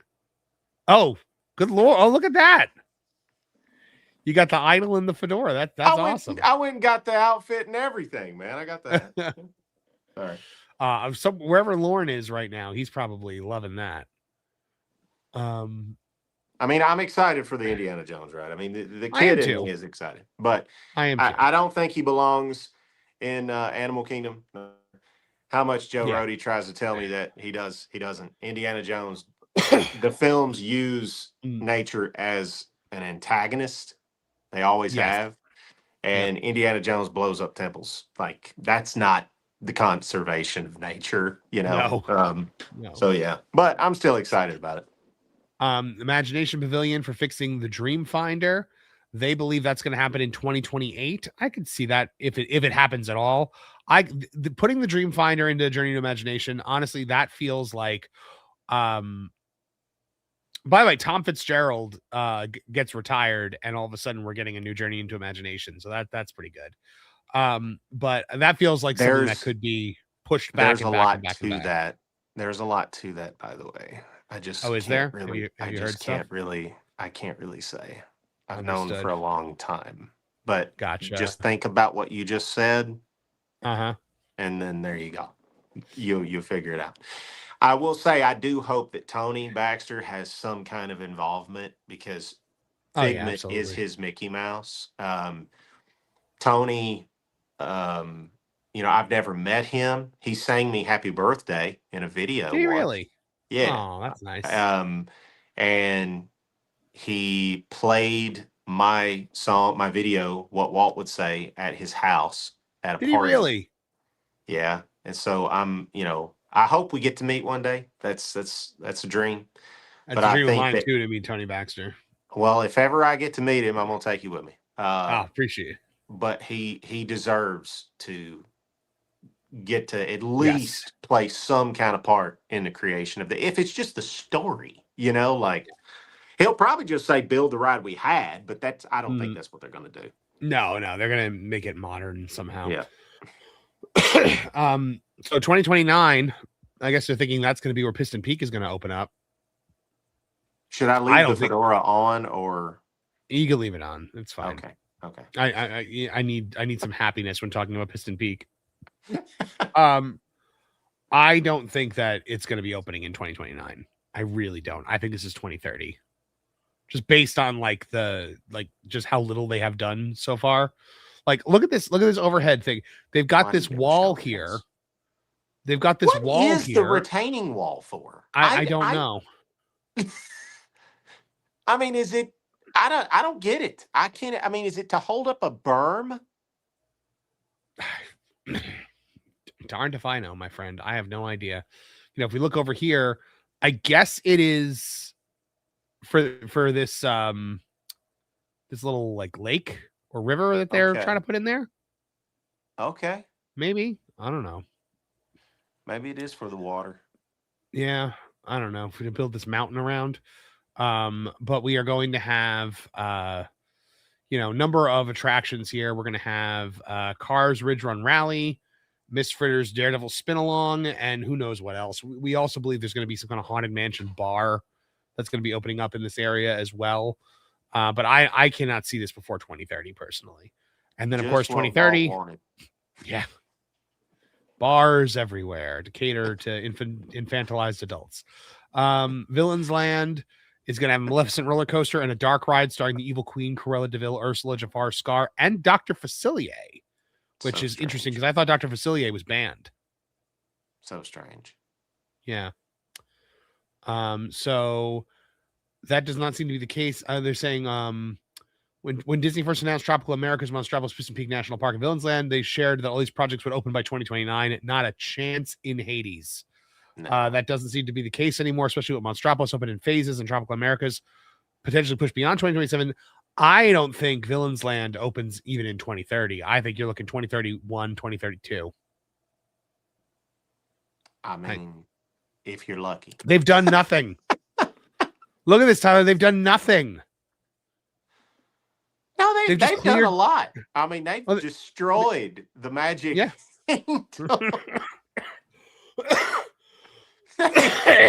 Yes, they've done a lot of deconstruction.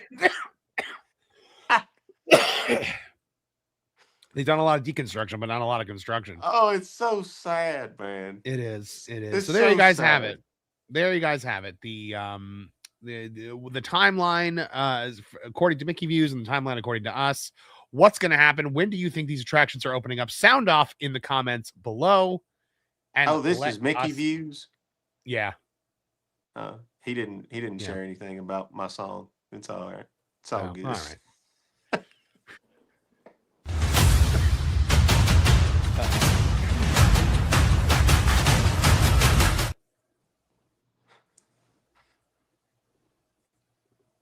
Uh-oh. Marv, where'd you go? I think I am. Can you hear me? Yeah, I got you. Can you hear me now? I got you. Oh, no, I can't hear anything. Why can't I hear anything? There's nothing on my end, I don't think. What the hell is happening? Hello? Sorry, my computer is freaking out. Uh-oh. All right. Well, I can do some impressions. Oh, boy. Yep. I am freezing up. Well, howdy, everybody. Okay. Well, thanks for coming to the show. I can see your mouth moving, Tyler, but I can't hear what you're saying. So you know what? We're ending the show anyway. So Tyler, why don't you tell the people where they can find out more about you and what you're up to? Well, ladies and gentlemen, I don't know if he can, if you guys can hear him, but I can. So I think he's saying we're wrapping up the show. Technical difficulties. You can follow me at Tyler Deam McDowell on Instagram. That's where I'm the most active. Couldn't hear a word of that, but I'm sure it was awesome. Real quick before we end, let me just make sure I didn't miss any super chats. I think at least one more came through. Yep, we have Albertus Magnus for $4.99. Says, I think villains works best as roaming characters in story context and not as a dedicated land. I agree. Yeah, I would agree with that. All right, guys. Thank you very much for joining us for another episode of That Park Place. We'll be back with you guys on Friday. We'll see you then. Truly, thank you for joining us for a special episode here. Rest in peace to the one and only Dolly Parton. And if you can get to Dollywood, guys, please make sure you do so. The world has lost a great light, and you rest in peace. And thank you for all the memories, Dolly Parton. We really, you will always be remembered and always be missed. All right, we will see you guys. Please make sure to stay tuned to That Park Place for all the news that should be fun.